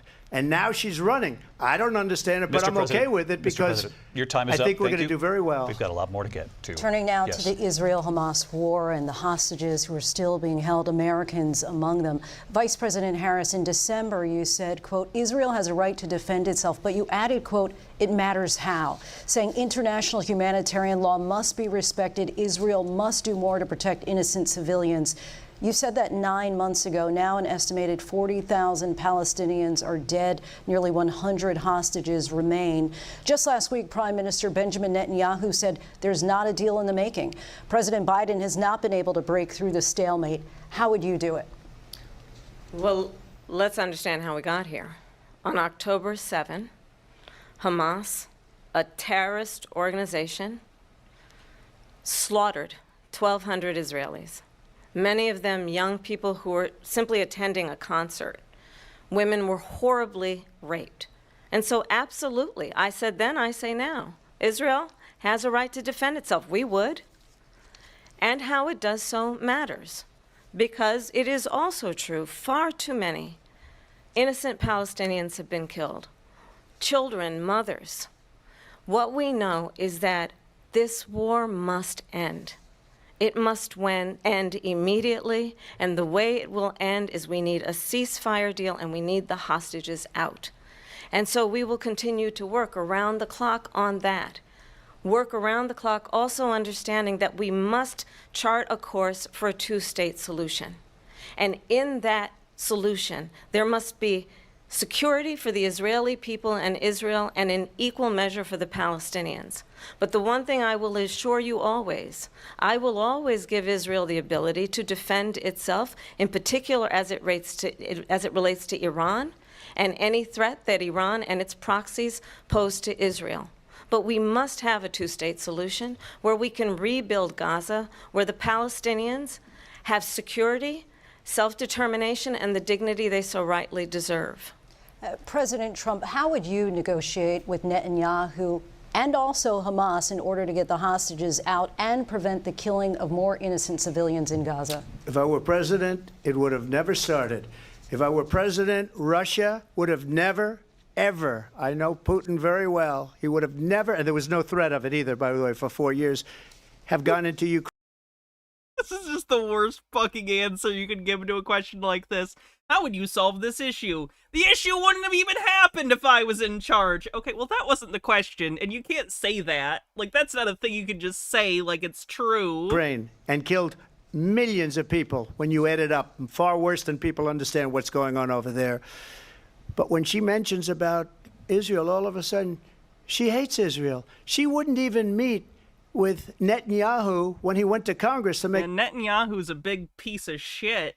a very I important understand she can't say that on a national debate stage, but like, yeah, Netanyahu's a big piece of shit. Good. speech. She refused to be there because she was at a sorority party of hers. She wanted to go to the sorority party. She hates Israel. if she's president, I believe that Israel will not exist within 2 years from now. And I've been pretty good at predictions. And That I is hope I'm a fucking insane prediction. wrong about that one. She hates Israel. At the same time, in her own way, she hates the Arab population because the whole place is going to get blown up. Arabs, Jewish people, Israel will be gone. It would have never happened. Iran was broke under Donald Trump. Now What the fuck is he talking about? Iran has $300 billion because they took off all the sanctions that I had. Iran had no money for Hamas or Hezbollah or any of the 28 different spheres of terror. And they are spheres of terror, horrible terror. They had no money. It was a big Why story. does he say Tara like a Kennedy? Benegami says Biden is such a handicap for Harris. They keep asking her to undermine her boss. Like if she gave a real answer, so many voters would turn on her for being a snake. And you know it. You covered it very well, actually. They had no I don't think it's come up that often, honestly. I think voters have, by and large, recognized that she isn't him, even if she is in his administration currently. money for terror. Could be wrong, though. They were broke. Now they're a rich nation. And now what they're doing is they're spreading that money around. Look at what's happening with the Houthis and Yemen. Look at what's going on in the Middle East. This would have never happened. I will get that settled and fast, and I'll get the war with Ukraine and Russia ended. If I'm president-elect, I'll get it done before even becoming president. Vice President Harris, he says you hate Israel. That's absolutely not true. I have my entire career and life. Ooh, the audio, like, desynced. Israel. That's absolutely Must just be in the broadcast. not true. I have my entire career and life supported Israel and the Israeli people. He knows that. He's trying to, again, divide and distract from the reality, which is it is very well known that Donald Trump is weak and wrong on national security and foreign policy. It is well known that he admires dictators, wants to be a dictator on day one, according to himself. It is well known that he said of Putin that he can do whatever the hell he wants and go into Ukraine. It is well known that he said when Russia went into Ukraine, it was brilliant. It is well known he exchanged love letters with Kim Jong-un. And it is absolutely well known that these dictators and autocrats are rooting for you to be president again because they're so clear. They can manipulate you with flattery and favors. And that is why. He shakes his head, yes. Let's watch that again. With flattery and favors. And Yeah, that is why. Yeah, that's pretty true, he thinks to himself. So many military leaders who you have worked with have told me you are a disgrace. That is why we understand that we have to have a president who is not consistently weak and wrong on Vice national President security, Harris. including the importance of upholding and respecting in highest regard our military. Vice President Harris, thank you. They're the ones, and she's the one that caused it, that's weak on national security by allowing every nation last month for the year, 168 different countries sending people into our country. Their crime rates are way down. Putin endorsed her last week, said, I hope she wins. And I think he meant it, because what he's gotten away with is absolutely incredible. It wouldn't have happened with me. The leaders... Again, just vacuous statements of like, well, if I was in charge. First of all, not true. Second of all, it already happened. So what are you going to do now? If you get your big boy powers, you get to be president again. What are you going to do? You can't just say, well, it wouldn't have happened, because it did happen. There is a current invasion of Ukraine still ongoing. So what would you do about it? of other countries think that they're weak and incompetent, and they are. They're grossly incompetent. And I just ask one question. Why does Biden go in and kill the Keystone Pipeline and approve the single You already biggest talked deal about that this, Russia's man. ever made, Nord Stream 2, the biggest pipeline anywhere in the world going to Germany and all over Europe? Because they're weak and they're ineffective. And Biden, by the way, President gets paid Trump, a lot of money. Thank you. We have a lot of issues to get to. We'll be right back with much more of this historic ABC News presidential debate from the National Constitution Center right here in Philadelphia. Back in a moment. I hope by the time they come back, they fix the audio sync issue. Philadelphia. In Ukraine, we're now 2.5 years into this conflict. Mr. President, it has been the position of the Biden administration that we must defend Ukraine from Russia, from Vladimir Putin, to defend their sovereignty, their democracy, that it's in America's best interest to do so, arguing that if Putin wins, he may be emboldened to move even Damn, further. why is it still desynced? Maybe I just need to refresh. Let me try this. With me, the leaders of other countries think This war in 24 hours. No, You said it's still desynced. Let me see if I can find another source on this that isn't desynced. I don't know why it did that.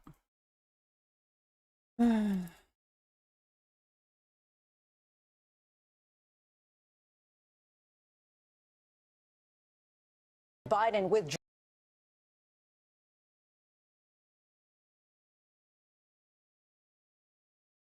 Try this one, I guess. the war in Ukraine. We're now 2.5 years into this conflict. Mr. President, it has been the position of the Biden administration that we must defend Ukraine from Russia, from Vladimir Putin, to defend their sovereignty, their democracy, that it's in America's best interest to do so, arguing that if Putin wins, he may be emboldened to move even further into other countries. You have said you would solve this war in 24 hours. You said so just before the break tonight. How exactly would you do that? And I want to ask you a very simple question tonight. Do you want Ukraine to win this war? I want It's a good question. the war to stop. I want to save lives that are being uselessly, people being killed by the millions. It's the millions. It's so much worse than the numbers that you're getting, which are fake numbers. Look, Whose fault is the war, Trump? Whose fault do you think it is? Who invaded first? Who invaded a country, a sovereign nation first? we're in for 250 billion or more. The aid that we are supplying to Ukraine is stuff that we already manufactured, that is sitting in warehouses. It literally will not be good forever. Ammunition isn't shelf-stable forever. Equipment needs to be used. They're literally using it, A, to weaken Russia's stockpile of weapons, and getting vital information on how to use this new, generation of warfare equipment in open combat. These are things that are beneficial to the United States. Also, Russia deserves to get their teeth kicked in. Because they don't ask Europe, which is a much bigger beneficiary to getting this thing done. Europe in general absolutely has been giving money and support and different equipment to Ukraine. That's just a lie. Than we are. They're in for $150 billion less because Biden and you don't have the courage to ask Europe like I did with NATO. They paid billions and billions, hundreds of billions of dollars when I said, either you pay up or we're not going to protect you anymore. So that's maybe one of the reasons they don't like me as much as they like weak people. But you take a look at what's happening. We're in for 250 to 275 billion. They're into 100 to 150. They should be forced to equalize. With that being said, I want to get the war settled. I know Zelensky very well, and I know Putin very well. I have a good relationship, and they respect your president, okay? They respect. I can't believe he's so deluded that he thinks Putin actually respects him. Putin absolutely plays him like a fiddle. I'm not saying they're directly working with each other, but like Kamala said and has been pointed out many times, Trump is so easily flattered. I'm sure Putin very easily gets him to do what he wants by just saying, oh, you're looking very good, Donald. You're doing such a great job. You're such a strong president. Come on, man. Me. They don't respect Biden. How would you respect him? Why? For what reason? He hasn't even made a phone call in 2 years to Putin, hasn't spoken to anybody. They don't even try and get it. That is a war that's dying to be settled. I will get it settled before I even become president. If I win, when I'm president-elect, and what I'll do is I'll speak to one, I'll speak to the other, I'll get them together. That war would have never happened. That's such a psychotic statement. What are you talking about? And in fact, when I saw Putin after I left, unfortunately left because our country has gone to hell. But after I left, when I saw him building up soldiers, he did it after I left. I said, oh, he must be negotiating. It must be a good, strong point of negotiation. Well, it wasn't, because Biden had no idea how to talk to him. He had no idea how to stop it. And now you have millions of people dead, and it's only getting worse, and it could lead to World War III. Don't kid yourself, David. We're playing with World War III, and we have a president that we don't even... Russia can barely, like, actually do combat with Ukraine. You think Russia's gonna go to war with the entirety of Europe and the United States? I don't think that would go very well for them. I don't think that would go great. I don't think that would go well for them at all. Because the thing they basically have over Ukraine is the number of people in their population and in their military. But if all of a sudden we not only have a technical advantage, but more bodies, more people to operate equipment, Russia would be like super duper fucked unless they tried to nuke things, in which case everyone's fucking dead. I don't know what to tell you, man. Russia's really not in a position here that you think they're in. Don't even know if he's... Where is our president? We don't even know if he's a president. And just to clarify they here... threw him out of a campaign like a dog. We don't even know. Is he our president? They're eating the presidents. The immigrants are eating our former presidents. But we have a president, Mr. President, that doesn't know he's alive. your time is up.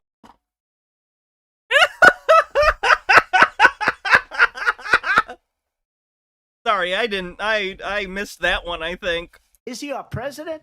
But we have a president, Mr. President, that doesn't know he's alive. Underrated soundbite, I think. Just a little weird.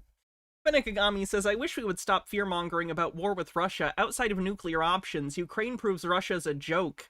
They're crushing Russia with our hand-me-downs. Yeah, it's ridiculous. They're a paper bear. Bullshit. your time is up. Just to clarify in the question, do you believe it's in the U.S. best interest for Ukraine to win this war, yes or no? I think it's the U.S. best interest to get this war finished and just get it That's not what you was asked of you. done. All right. Negotiate a deal, because we have to stop all of these human lives from being destroyed. I want to take this to Vice President Harris. I want to get your thoughts on support for Ukraine in this moment, but also as Commander-in-Chief, if elected, how would you deal with Vladimir Putin, and would it be any different from what we're seeing from President Biden? Well, first of all, it's important to remind the former president you're not running against Joe Biden, you're running against me. I believe the reason that Donald Trump says that this war would be over within 24 hours is because he would just give it up. And that's not who we are as Americans. Let's understand what happened here. I actually met with Zelensky a few days before Russia invaded, tried through force to change territorial boundaries, to defy one of the most important international rules and norms, which is the importance of sovereignty and territorial integrity. And I met with President Zelensky. I shared with him American intelligence about how he could defend himself. Days later, I went to NATO's eastern flank, to Poland and Romania. And through the work that I and others did, we brought 50 countries together to support Ukraine in its righteous defense. And because of our support, because of the air defense, the ammunition, the artillery, the javelins, the Abrams tanks that we have provided, Ukraine stands as an independent and free country. If Donald Trump were president, I know what he's shaking his head at. None of what she's saying isn't true. Gitari says, this is almost as bad as when the moderators asked him to disavow white supremacist groups and he basically dodged around the question. Putin would be sitting in Kyiv right now. And understand what that would mean, because Putin's agenda is not just about Ukraine. Understand why the European allies and our NATO allies are so thankful that you are no longer president and that we understand the importance of the great... I think she should have added on there, and I know because they told me so. I'm assuming that's the case. If that's the case, I think she should have added that, so it's not just her opinion. If it's not what they said, great. But, like, I have a feeling that was probably said to her at least once or twice. Oops. Greatest military alliance the world has ever known, which is NATO, and what we have done to preserve the ability of Zelensky and the Ukrainians to fight for their independence. Otherwise, Putin would be sitting in Kyiv with his eyes on the rest of Europe, starting with Poland. And why don't you tell the 800,000 Polish Americans right here in Pennsylvania how quickly you would give up for the sake of favor and what you think is a friendship with what is known to be a dictator who would eat you for lunch. Vice President Harris, thank you. We've heard A good soundbite again. She's got a lot of good sound bites in this. from both of you on Ukraine tonight. Afghanistan came up in the last hour. I wanted her to respond to something you said earlier, and please, I'll give you a minute here. Putin would be sitting in Moscow, and he wouldn't have lost 300,000 men and women, Whose fault is that? He's the one that chose to invade a sovereign nation. but he would have been You sitting don't get to start a war and then be like, oh, I lost so many soldiers. Like, that's a human tragedy, but it's one you caused, you sick fuck. in Moscow. Speaking of Putin, not Trump. Quiet, please. He would have been sitting in Moscow, much happier than he is right now. But eventually, you know, he's got a thing that other people don't have. He's got nuclear weapons. They don't ever talk about that. He's got nuclear weapons. Nobody ever thinks about that. If the nuclear weapons are the state of their normal arsenal, I think we'll be fine. And eventually, maybe he'll use them, and maybe he hasn't been that threatening, but he does have that. Something we don't even like to talk about. Nobody likes to talk about it. But just so you understand, they sent her to negotiate peace before this war started. 3 days later, he went in and he started the war because everything they said was weak and stupid. They said the wrong things. That war should have never started. She was the emissary. They sent her in to negotiate with Zelensky and Putin, and she did. And the war started 3 days later. And that's the kind of talent we have with her. She's worse than Biden. In my opinion, I think he's the worst president in the history of our country. She goes down That's all he has. Worst or best? as the worst vice president in the history of our country. But let me tell you something. She is a Spiro Agnew, mad. horrible negotiator. They sent her in to negotiate. As soon as they left, Putin did the invasion. President Trump, thank you. You did bring up something. You said she went to negotiate with Vladimir Putin. Vice President Harris, have you ever met Vladimir Putin? Can you clarify tonight? Yet again, I said it at the beginning of this debate, you're going to hear a bunch of lies coming from this fellow. And that is another one. When I went to meet with President Zelensky, I've now met with him over 5 times.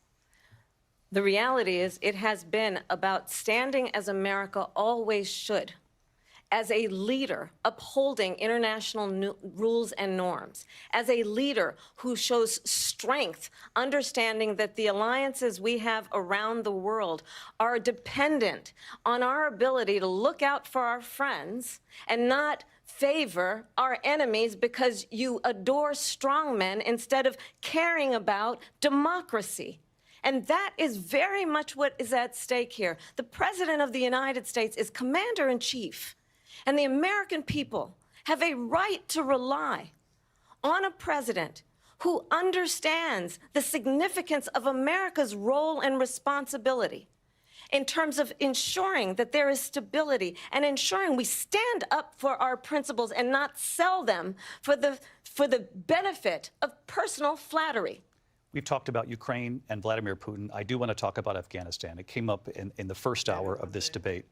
I want to move on to Afghanistan. Stoltenberg said Trump did the most amazing thing I've ever seen. He got these countries, the 28 countries at the time, to pay up. He said, I've never seen. He's the head of NATO. He said, I've never seen. For years, we were paying almost all of NATO. We were being ripped off by European nations, both on trade and on NATO. I got them to pay up by saying one of the statements you made before, if you don't pay, we're not going to protect you. President Otherwise, Trump. we would have never gotten it. He said it was one of the most incredible jobs that he's ever seen done. Thank you. I want to turn to Afghanistan. It came up in the first hour of the debate, and we witnessed a poignant moment today on Capitol Hill, honoring the soldiers who died in the chaotic withdrawal from Afghanistan. I do want to ask the Vice President, do you believe you bear any responsibility in the way that withdrawal played out? Well, I will tell you, I agreed with President Biden's decision to pull out of Afghanistan. 4 presidents said they would, and Joe Biden did. And as a result, America's taxpayers are not paying the $300 million a day we were paying for that endless war. And as of today, there is not one member of the United States military who is in active duty in a combat zone in any war zone around the world, the first time this century. But let's understand how we got to where we are. Donald Trump, when he was president, negotiated one of the weakest deals you can imagine. He calls himself a deal maker. Even his national security advisor said it was a weak, terrible deal. And here's how it went down. He bypassed the Afghan government. He negotiated directly with a terrorist organization called the Taliban. The negotiation involved the Taliban getting 5,000 Taliban terrorists released. And get this, and the president at the time invited the Taliban to Camp David, a place of storied significance for us as Americans, a place where we honor the importance of American diplomacy, where we invite and receive respected world leaders. And this former president... The much discussed pause. And this... Motherfucker. Former president... I'm glad she didn't say something worse there. I get that it would have been cathartic, but she's doing a good job of remaining composed and seeing presidential and professional. As president, invited them to Camp David because he does not again appreciate the role and responsibility of the President of the United States to be commander-in-chief with a level of respect. And this gets back to the point of how he has consistently disparaged and demeaned members of our military, fallen soldiers, and the work that we must do to uphold the strength and the respect of the I didn't see that thinking saber cat. That's funny, though. the United States of America around the We're world. going to be doing, I think, MAGA Cope either tomorrow or Friday, because there's like a lot of material of Chud's coping from this debate. Probably tomorrow, I'm not sure, though. And we're going to cover some quartering stuff, because he's salty. Vice President Harris, thank you. President Trump, your response to her saying that you began the negotiations with the Taliban. So if you take a look at that period of time, the Taliban was killing our soldiers, a lot of them, with snipers. And I got involved with the Taliban because the Taliban was doing the killing. That's the fighting force within Afghanistan. They don't bother doing that because, you know, they deal with the wrong people all the time. But I got involved. And Abdul is the head of the Taliban. He is still the head of the Taliban. And I told Abdul, don't do it anymore. You do it anymore, you're going to have problems. And he Is this how all of his meetings go? He just goes, stop it, and he thinks he solved the problem? Jesus Christ. said, why do you send me a picture of my house? I said, you're going to have to figure that out, Abdul. And for 18 months, we had nobody killed. We did have an agreement negotiated by Mike Pompeo. It was a very good agreement. The reason it was good, it was we were getting out. We would have been out faster than them, but we wouldn't have lost the soldiers. We wouldn't have left many Americans behind, and we wouldn't have left $85 billion worth of brand new, beautiful military equipment behind. Okay, first of all, it wasn't new. Secondly, the cost to bring it back would not be feasible.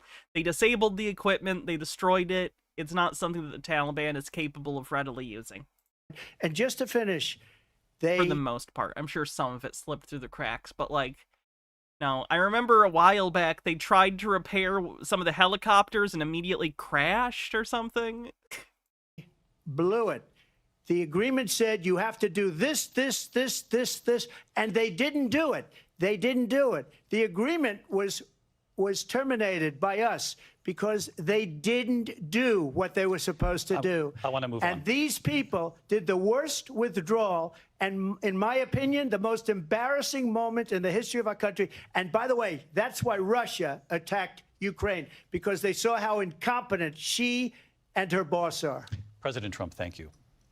I want to move on now to race and politics in this country. Mr. President, you recently said of Vice President Harris, quote, I didn't know she was black until a number of years ago when she happened to turn black, and now she wants to be known as black. I want to ask a bigger picture question here tonight.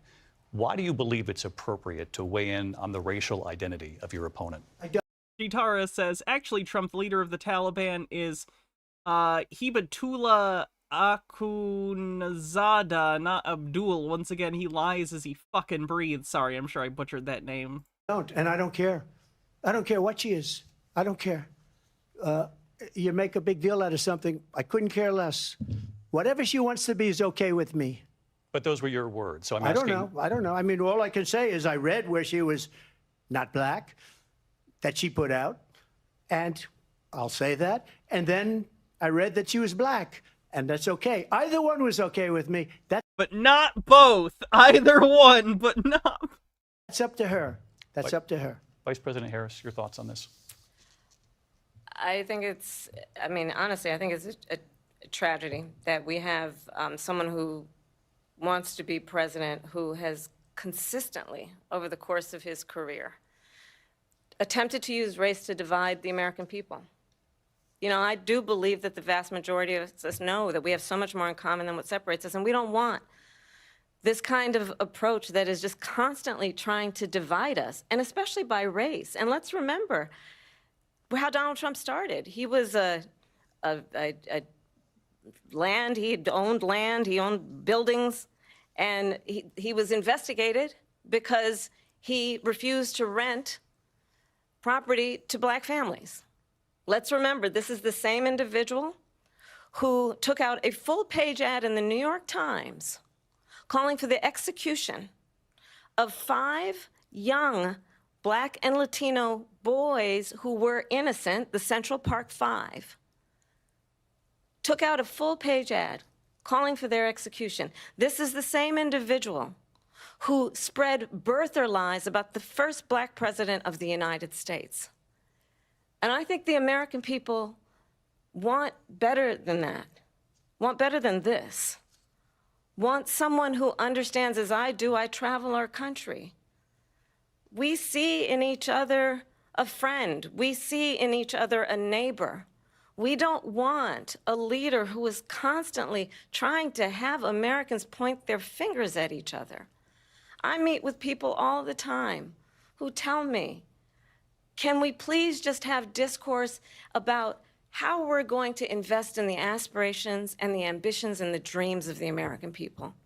Knowing that regardless of people's color or the language their grandmother speaks, we all have the same dreams and aspirations and want a president who invests in those, not You in remember that thinking saber cat? That was wild. hate and division.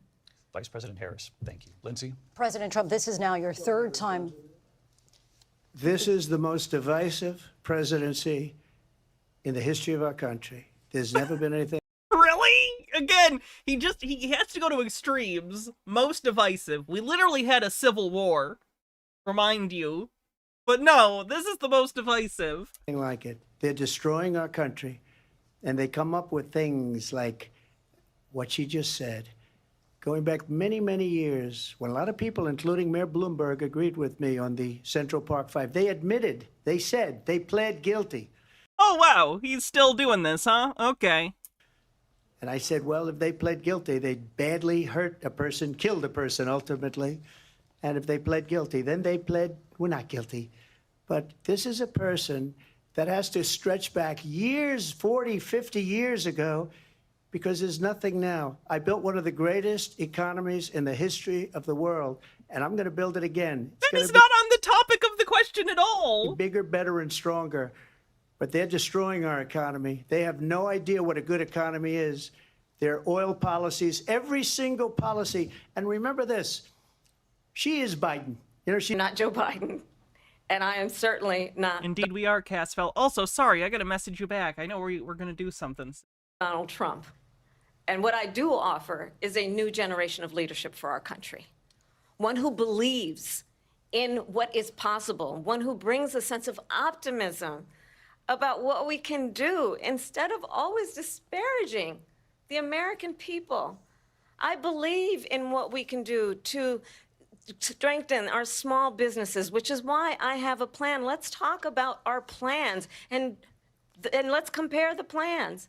I have a plan to give startup businesses $50,000 tax deduction, to pursue their ambitions, their innovation, their ideas, their hard work. I have a plan, $6,000 for young families for the first year of your child's life, to help you in that most critical stage of your child's development. I have a plan that is about allowing people to be able to pursue what has been fleeting in terms of the American dream by offering a help with He's mauling after the debate. Yeah, I know he showed up in the spin room, which is very strange. Normally they have surrogates do that. Harold Edelman with a 5-stream streak says, New Orleans weather update. Intermittent power outages here from Hurricane Francine. A couple neighborhoods blacked out early to avoid the rush. High winds, rain, but it could be way, way worse. Fingers crossed. We'll confirm tomorrow. Well, stay safe. Hope stuff doesn't get too bad. Down payment of $25,000 down payment assistance. Anyone know why Trump is hunched over? I think he's just an age thing. I've seen older people have that. For first-time home buyers. That's the kind of conversation, I believe, David, that people really want tonight, as opposed to a conversation that is constantly about belittling. Does anyone have the video? Can someone find me and post in the Twitch chat the video of him showing up in the spin room after the debate so we can maybe watch a little bit of that after this? And name. I think we're actually going to finish this with enough time to get to watch a little bit more. Hydrate. Calling. Let's turn the page. Vice President and move Harris, forward. thank you. Let's turn to policy. President Let's Trump, turn back we to have policy. to move on. President Trump. Let's turn to policy, She has please. a plan to defund the police. She has a plan to confiscate everybody's gun. President Trump, she we has do a have to plan move to on to not other allow issues. fracking in Pennsylvania or anywhere else. Okay. Thank That's you, Mr. what her President. plan is until just recently. I just need Lindsay, to go ahead. respond President because Trump, no, the President former Trump, president has said no, I'm something sorry. twice that I need to No, respond to. I'm sorry. We're I just need gonna move respond on, Vice one President time Harris. to what he President has said. Trump. Completely ridiculous that they let him randomly be like, I need a minute, and they'll be like, okay, you can respond, but in this time she says it, and they're like, no, I don't think that's fair. This is now your third time running for president. You have long vowed to repeal and replace the Affordable Care Act, also known as Obamacare. You have failed to accomplish that. You now say you're going to keep Thank you for that. Obamacare, quote, unless we can do something much better. Last month, you said, quote, we're working on it. So tonight, 9 years after you first started running, do you have a plan, and can you tell us what it is? Obamacare was lousy health care. Always What the fuck, man? was. It's not very good today. And what I said, that if we come up with something, and we are working on things. It's been years. It has been years. It's literally been years and years and years. What are you talking about? It's been like 8 fucking years. It's been the better part of a decade. If you had a plan, you would have presented it. We're going to do it, and we're going to replace it. But remember this. I inherited Obamacare because Democrats wouldn't change it. They wouldn't vote for it. They were unanimous. They wouldn't vote to change it. If they would have done that, we would have had a much better plan than Obamacare. But the Democrats came up. They wouldn't vote for it. I had a choice to make when I was president. Do I save it and make it as good as it can be, never going to be great, or do I let it rot? And I felt I had an obligation, even though politically it would have been good to just let it rot and let it go away. I decided, and I told my people, the top people, and they're very good people. I have a lot of good people in that administration. We read about the bad ones. We had some real bad ones, too, and so do they. They have really bad ones. The difference is they don't get rid of them. But let me just explain. I had a choice to make. Do I save it and make it as good as it can be, or do I let it rot? And I saved it. I did the right thing. But it's still never going to be great, and it's too expensive for people. And what we will do is we're looking at different plans. If we can come up with a plan that's going to cost our people, our population, less money. And A fun fact, single payer is cheaper than what we're currently doing, so maybe we should just do that. be better health care than Obama. Gitaria says, I wonder if all those weirdos who are obsessed with American birth rates feel about Kamala's childhood plan. Surely they understand that the real reason why birth rates have declined aren't just parroting or wholeheartedly believing in the Great Replacement theory. No, literally they think conspiracy theories are real. Obamacare, then I would. What is Chink doing? It wouldn't surprise me if it turned out the Young Turks were one of the people that were like, should American citizens pay for undocumented detainees' gender assignment surgeries? Seriously, are the Young Turks one of these organizations being paid by Russians? What happened? Would absolutely do it. But until then, I'd run it as good as it can be run. So just a yes or no, you still do not have a plan. I have concepts of a plan. I have concepts of a plan. You've had 9 years.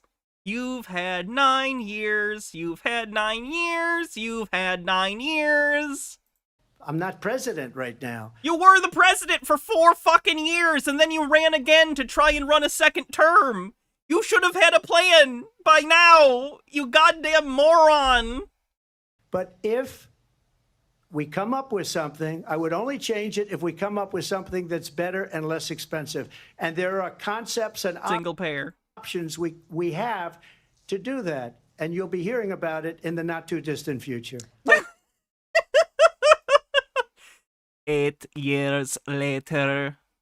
Vice President Just a shot of Trump in his casket, all rotted away.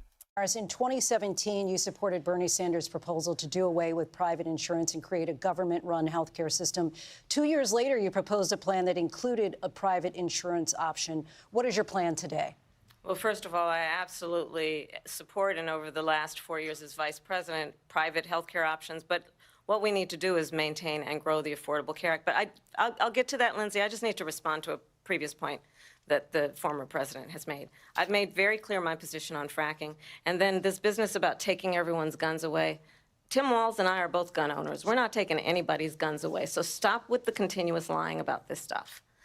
As it relates to the Affordable Care Act, understand, just look at the history to know where people stand. When Donald Trump was president, 60 times he tried to get rid of the Affordable Care Act. 60 times. I was a senator at the time when I will never forget the early morning hours when it was up for a vote in the United States Senate. John McCain saved it incredibly. And the late, great John McCain, who you have disparaged as being, you don't like him, you said, at the time because he got caught. He was an American hero. The late, great John McCain, I will never forget that night, walked onto the Senate floor and said, no, you don't. No, you don't. No, you don't get rid. Still, I think to this day, the most shocking thing that's happened, like, in my lifetime in Congress. That was shocking to me. I remember watching that, I think live, and going like, man, this sucks so much that they're going to repeal this. And then him coming up and just the vote down and immediately seeing the Republicans, like, so deflated. Like, I don't agree with a lot of John McCain's stuff, but that was incredible. That's a career-defining moment. GamerG says, Kamala Harris said, I stay strapped. Fennikagami says, what happened is Cenk was complaining about a lack of money, then he ran for president as a grift that didn't work because no one gives a damn about him, and also he's ineligible due to being an immigrant. Then after dropping out, magically they shifted right. So yeah, dollars to donuts, they got bought off. Gross. Rid of the Affordable Care Act. You have no plan. And what the Affordable Care Act has done is eliminate the ability of insurance companies to deny people with pre-existing conditions. I don't have to tell the people watching tonight, you remember what that was like? Remember when an insurance company could deny if a child had asthma, if someone was a breast cancer survivor, if a grandparent had diabetes? And thankfully, as I've been vice president and we over the last 4 years have strengthened the Affordable Care Act, we have allowed for the first time Medicare to negotiate drug prices on behalf of you, the American people. Donald Trump said he was going to allow Medicare to negotiate drug prices. He never did. We did. And now we have capped the cost of insulin at $35 a month. Since I've been vice president, we have capped the cost of prescription medication for seniors at $2,000 a year. Fennikagami says, never underestimate spite politics, also end-of-life moments of clarity. Reminds me of when the head of the Westboro Baptist Church in, like, his final days went to the house across the street where it's the Rainbow House and was like, you people are good people, and then he got excommunicated from the Westboro Baptist Church in his final days of life.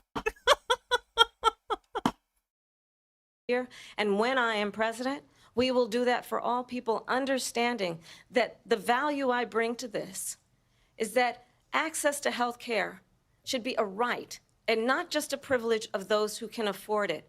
And the plan has to be to strengthen the Affordable Care Act, not get rid of it, pass as prologue in terms of where Donald Trump stands on that. I want to move to an issue that's important for a lot of... She made a mistake. Number one, John McCain fought Obamacare for 10 years. But it wasn't only him. It were all of the Democrats that kept it going. He was the deciding vote, though. And you know what? We could do much better than Obamacare, much less money. But she won't improve private insurance for people, private medical insurance. That's another thing she doesn't want to get. People are paying privately for insurance that have worked hard and made money, and they want to have private. She wants everybody to be on government insurance where you wait 6 months for an operation that you need immediately. President Trump, thank It you. literally functions in every other fucking modern country and has for decades. I don't even know where to go with this. We've had this discussion. We have another issue that we'd like to get to that's important for a number of Americans, in particular younger voters, and that's climate change. President Trump, with regard to the environment, you say that we have to have clean air and clean water. Vice President Harris, you call climate change an existential threat. The question to you both tonight is, what would you do to fight climate change? And Vice President Harris, we'll start with you. 1 minute for you each. Well, the former president had said that climate change is a hoax. And what we know is that it is very real. You ask anyone who lives in a state who has experienced these extreme weather occurrences, who now is either being denied home insurance or it's being jacked up. You ask anybody who has been the victim of what that means in terms of losing their home, having nowhere to go. We know that we can actually deal with this issue. The young people of America care deeply about this issue. And I am proud that as vice president over the last 4 years, we have invested $1 trillion in a clean energy economy, while we have also increased domestic gas production to historic levels. We have created over 800,000 new manufacturing jobs while I have been vice president. We have invested in clean energy to the point that we are opening up factories around the world. Donald Trump said he was going to create manufacturing jobs. He lost manufacturing jobs.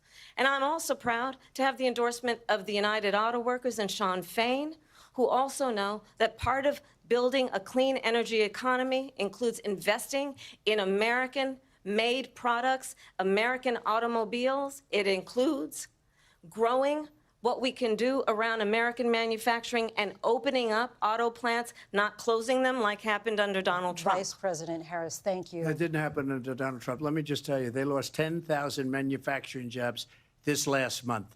It's going, they're all leaving.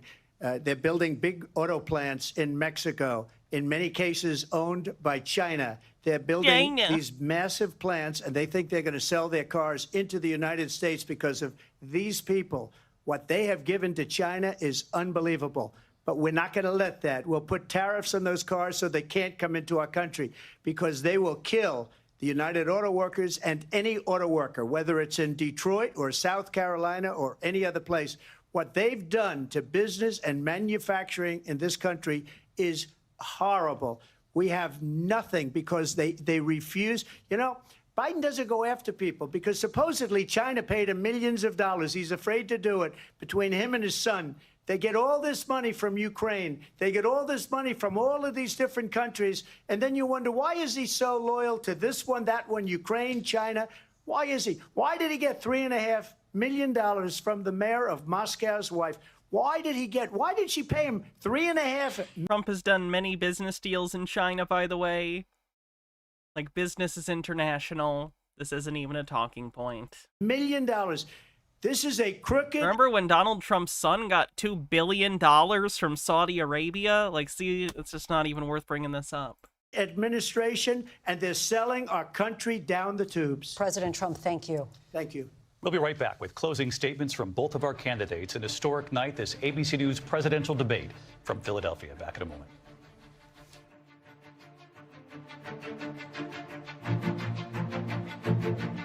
The ABC News presidential debate will continue after this.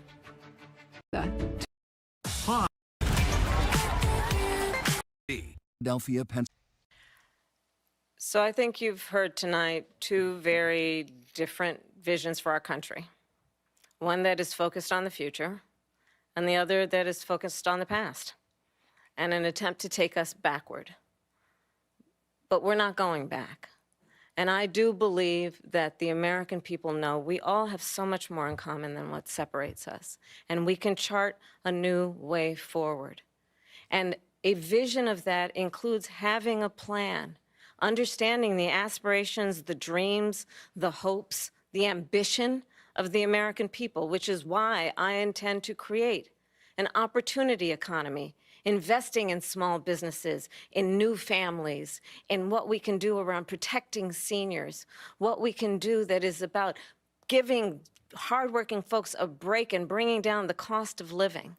I believe in what we can do together that is about sustaining America's standing in the world and ensuring that we have the respect that we so rightly deserve, including respecting our military and ensuring we have the most lethal fighting force in the world. I will be a president that will protect our fundamental rights and freedoms, including the right of a woman to make decisions about her own body and not have her government tell her what to do. I'll tell you, I started my career as a prosecutor. I was a DA, I was an attorney general, a United States senator, and now vice president. I've only had one client. Yeah, thinking Sabercat, I did. That's not even a new one. I remember my dad sending me things in 2016 of Hillary Clinton where they're like, oh, she's wearing headphones or a wire. They do stuff like that. Whenever a Democrat does good in a debate, they, like, accuse them of having earphones or something. Because they're salty children. They really do have the brains of children. Client, the people. And I'll tell you, as a prosecutor, I never asked a victim or a witness, are you a Republican or a Democrat? The only thing I ever asked them, are you okay? And that's the kind of president we need right now. Someone who cares about you and is not putting themselves first. I intend to be a president for all Americans and focus on what we can do over the next 10 and 20 years to build back up our country by investing right now in you, the American people. Vice President Harris, thank you. President Trump? So she just started by saying she's going to do this, she's going to do that, she's going to do all these wonderful things. Why hasn't she done it? She's been there for She's the vice president. 3.5 years. They've had 3.5 She's the vice president, and they don't have a majority in Congress. years to fix the border.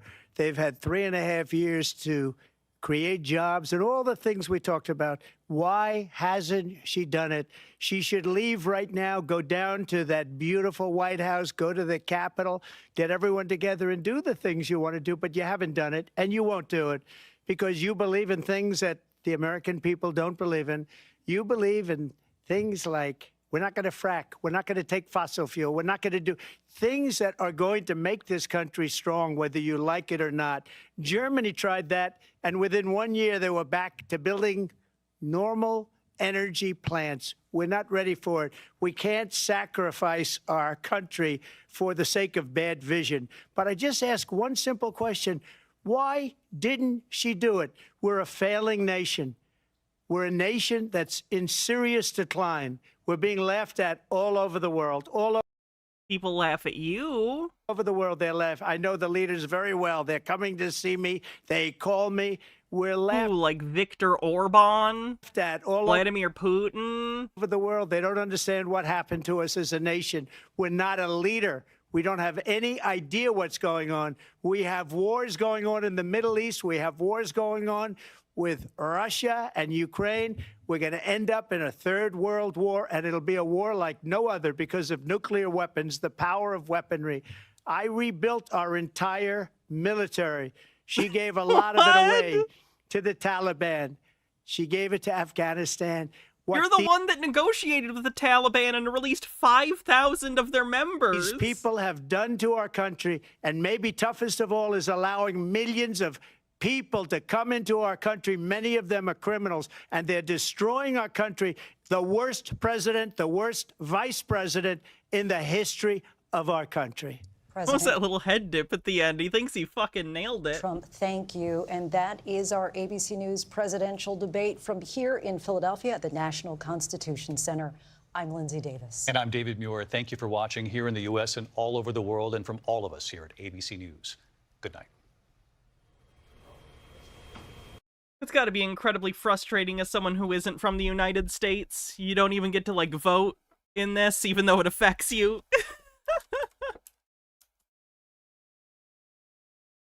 See if we can find his performance showing up in the spin room. To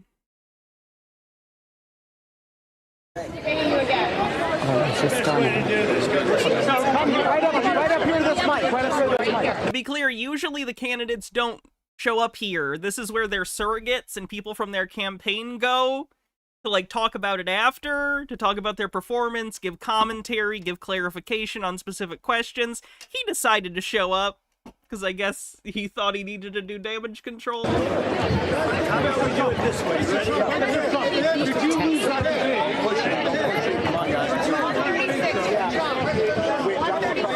Nice, that'll be good, Lady Ann. Dead domain's good. Mr. Trump, we're live with everything, and I think it was the best debate I've ever personally that I've had. The best debate he's ever had. We're getting polls that show 92 to 6, 88 to 11. Yeah, here's where he said that. Personally that I've had, we're getting polls that show 92 to 6, 88 to 11. We're having a lot of great polls that just came out. Absolutely absurd. We're having a lot of great polls that just came out. They're polls, I guess, phone polls and lots of other polls, but you see the polls. A very important debate. Now, she wants to do another one because she got beaten tonight, but I don't... Kagami says, war in the Middle East? That never happens. This must be serious.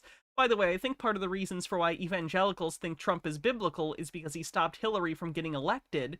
It also might be why rapture rhetoric is ramping up. A lot of Christians believe that it's a punishment from God to have a woman lead your nation. That's certainly part of it, but it's multifaceted. I don't know if we're going to... Evangelicals have an obsession with Israel because it's where its Armageddon is supposed to take place. The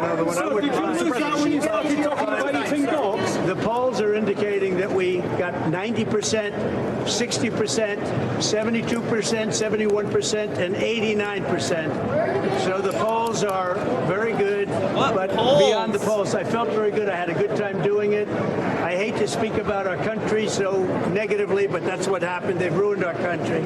They've destroyed our country. So I hope you're all having a good time. But it was a very interesting evening. Yes. Mr. President, if you're so confident you won tonight, why are you here? Why not let the performance speak for itself? Well, I think it did, but people said, would I come here? And I made an obligation to a couple of people that I'm going to do their show. Tea with Goblin says, on the contrary, as a non-American, I'm watching the debate in much the same way I see a car crash in the opposite lane of traffic. Horrified, concerned for potential human suffering, morbidly fascinated, and deeply grateful it's not happening to me. I mean, the United States still extends a lot of global power, so if you think it isn't happening to you, I think you misunderstand the role of the United States in the global political community. But it was I thought it was a great night. Yeah, the Newsmax poll had him at 90%. Yeah, go ahead. What are your reaction to Taylor Swift's endorsement of Kamala Harris? I have no idea. Mr. President, when Republicans are complaining about moderators, does that mean that it wasn't a good night? Were you not prepared? No, I thought the moderators were very unfair, but it basically was 3-on-1. But I thought they were for that kind of debate. Yeah, I assume the moderators would be bad because that right there is the worst of all the news networks, in my opinion. Really? I actually don't mind ABC compared to certainly Fox, but even something like CNN now, ABC is better than that. Derek Shadow says, Trump's like everyone is just inviting me to things. The spin room, personal conversations with neo-Nazis, insurrections. If I get an invite, I go. Always has been, yeah. Why will you commit to a second debate with Kamala Harris? Well, she wants a second debate because she lost tonight very badly. So they immediately called for a second debate because they lost. So we'll, think about that. But she immediately called for a second. Look, we're looking at polls. We're looking at polls. The worst poll that we've had. Debate because she did well, and it's a strong move. It was either you debate again and you look foolish again, or you say no and it makes you look like a coward. 71. Ben Kagami says it's easy to predict within reason the questions moderators would ask you. All you have to do is pay attention to the discourse. Yeah, that's literally what debate prep is. That I see 71% to like 24 or 25. Where's the We'll look at it, but they want a second debate because they lost. I mean, every poll shows they lost, and they lost. Now, with all of that, it was obviously 3-on-1, but I think we did good. He immediately shifted. It was obviously 3-on-1. Thank you. Who are you with? I love this guy, whoever he is. You said you did great. Yeah, Lebanon.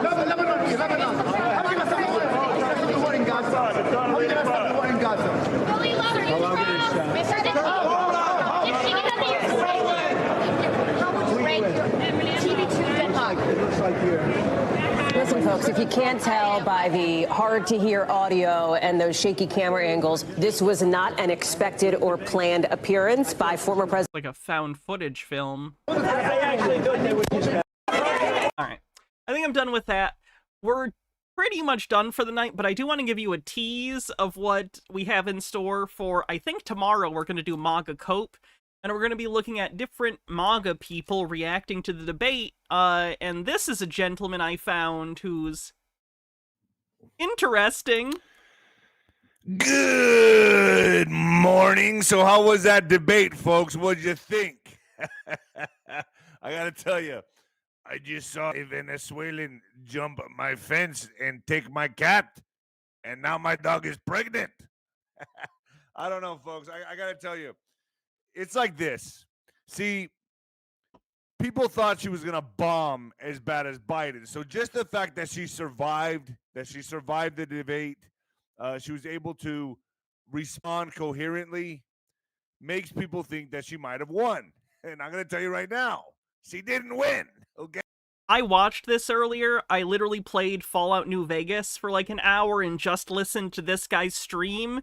And it is the most unadulterated cope I've ever heard. It's genuinely incredible. It's cringe. It's got everything. It's got obnoxious voices. It's beautiful. And we'll be watching this along with other MAGA Cope tomorrow.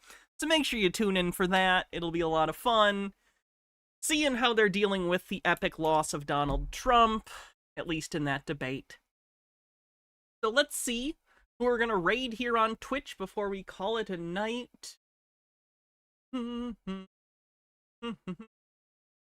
raid Cirrus. Want to hear that the Democrats... Alright, have a wonderful night, everyone. I hope to see you soon. Hope to see you tomorrow, because tomorrow's MAGA Cope is going to be excellent. Make sure you vote on the Discord tomorrow for what costume I wear. It'll be fun. And I'll see you real soon. I'm in a good mood. It's good. It's all good. Have a great night, everyone.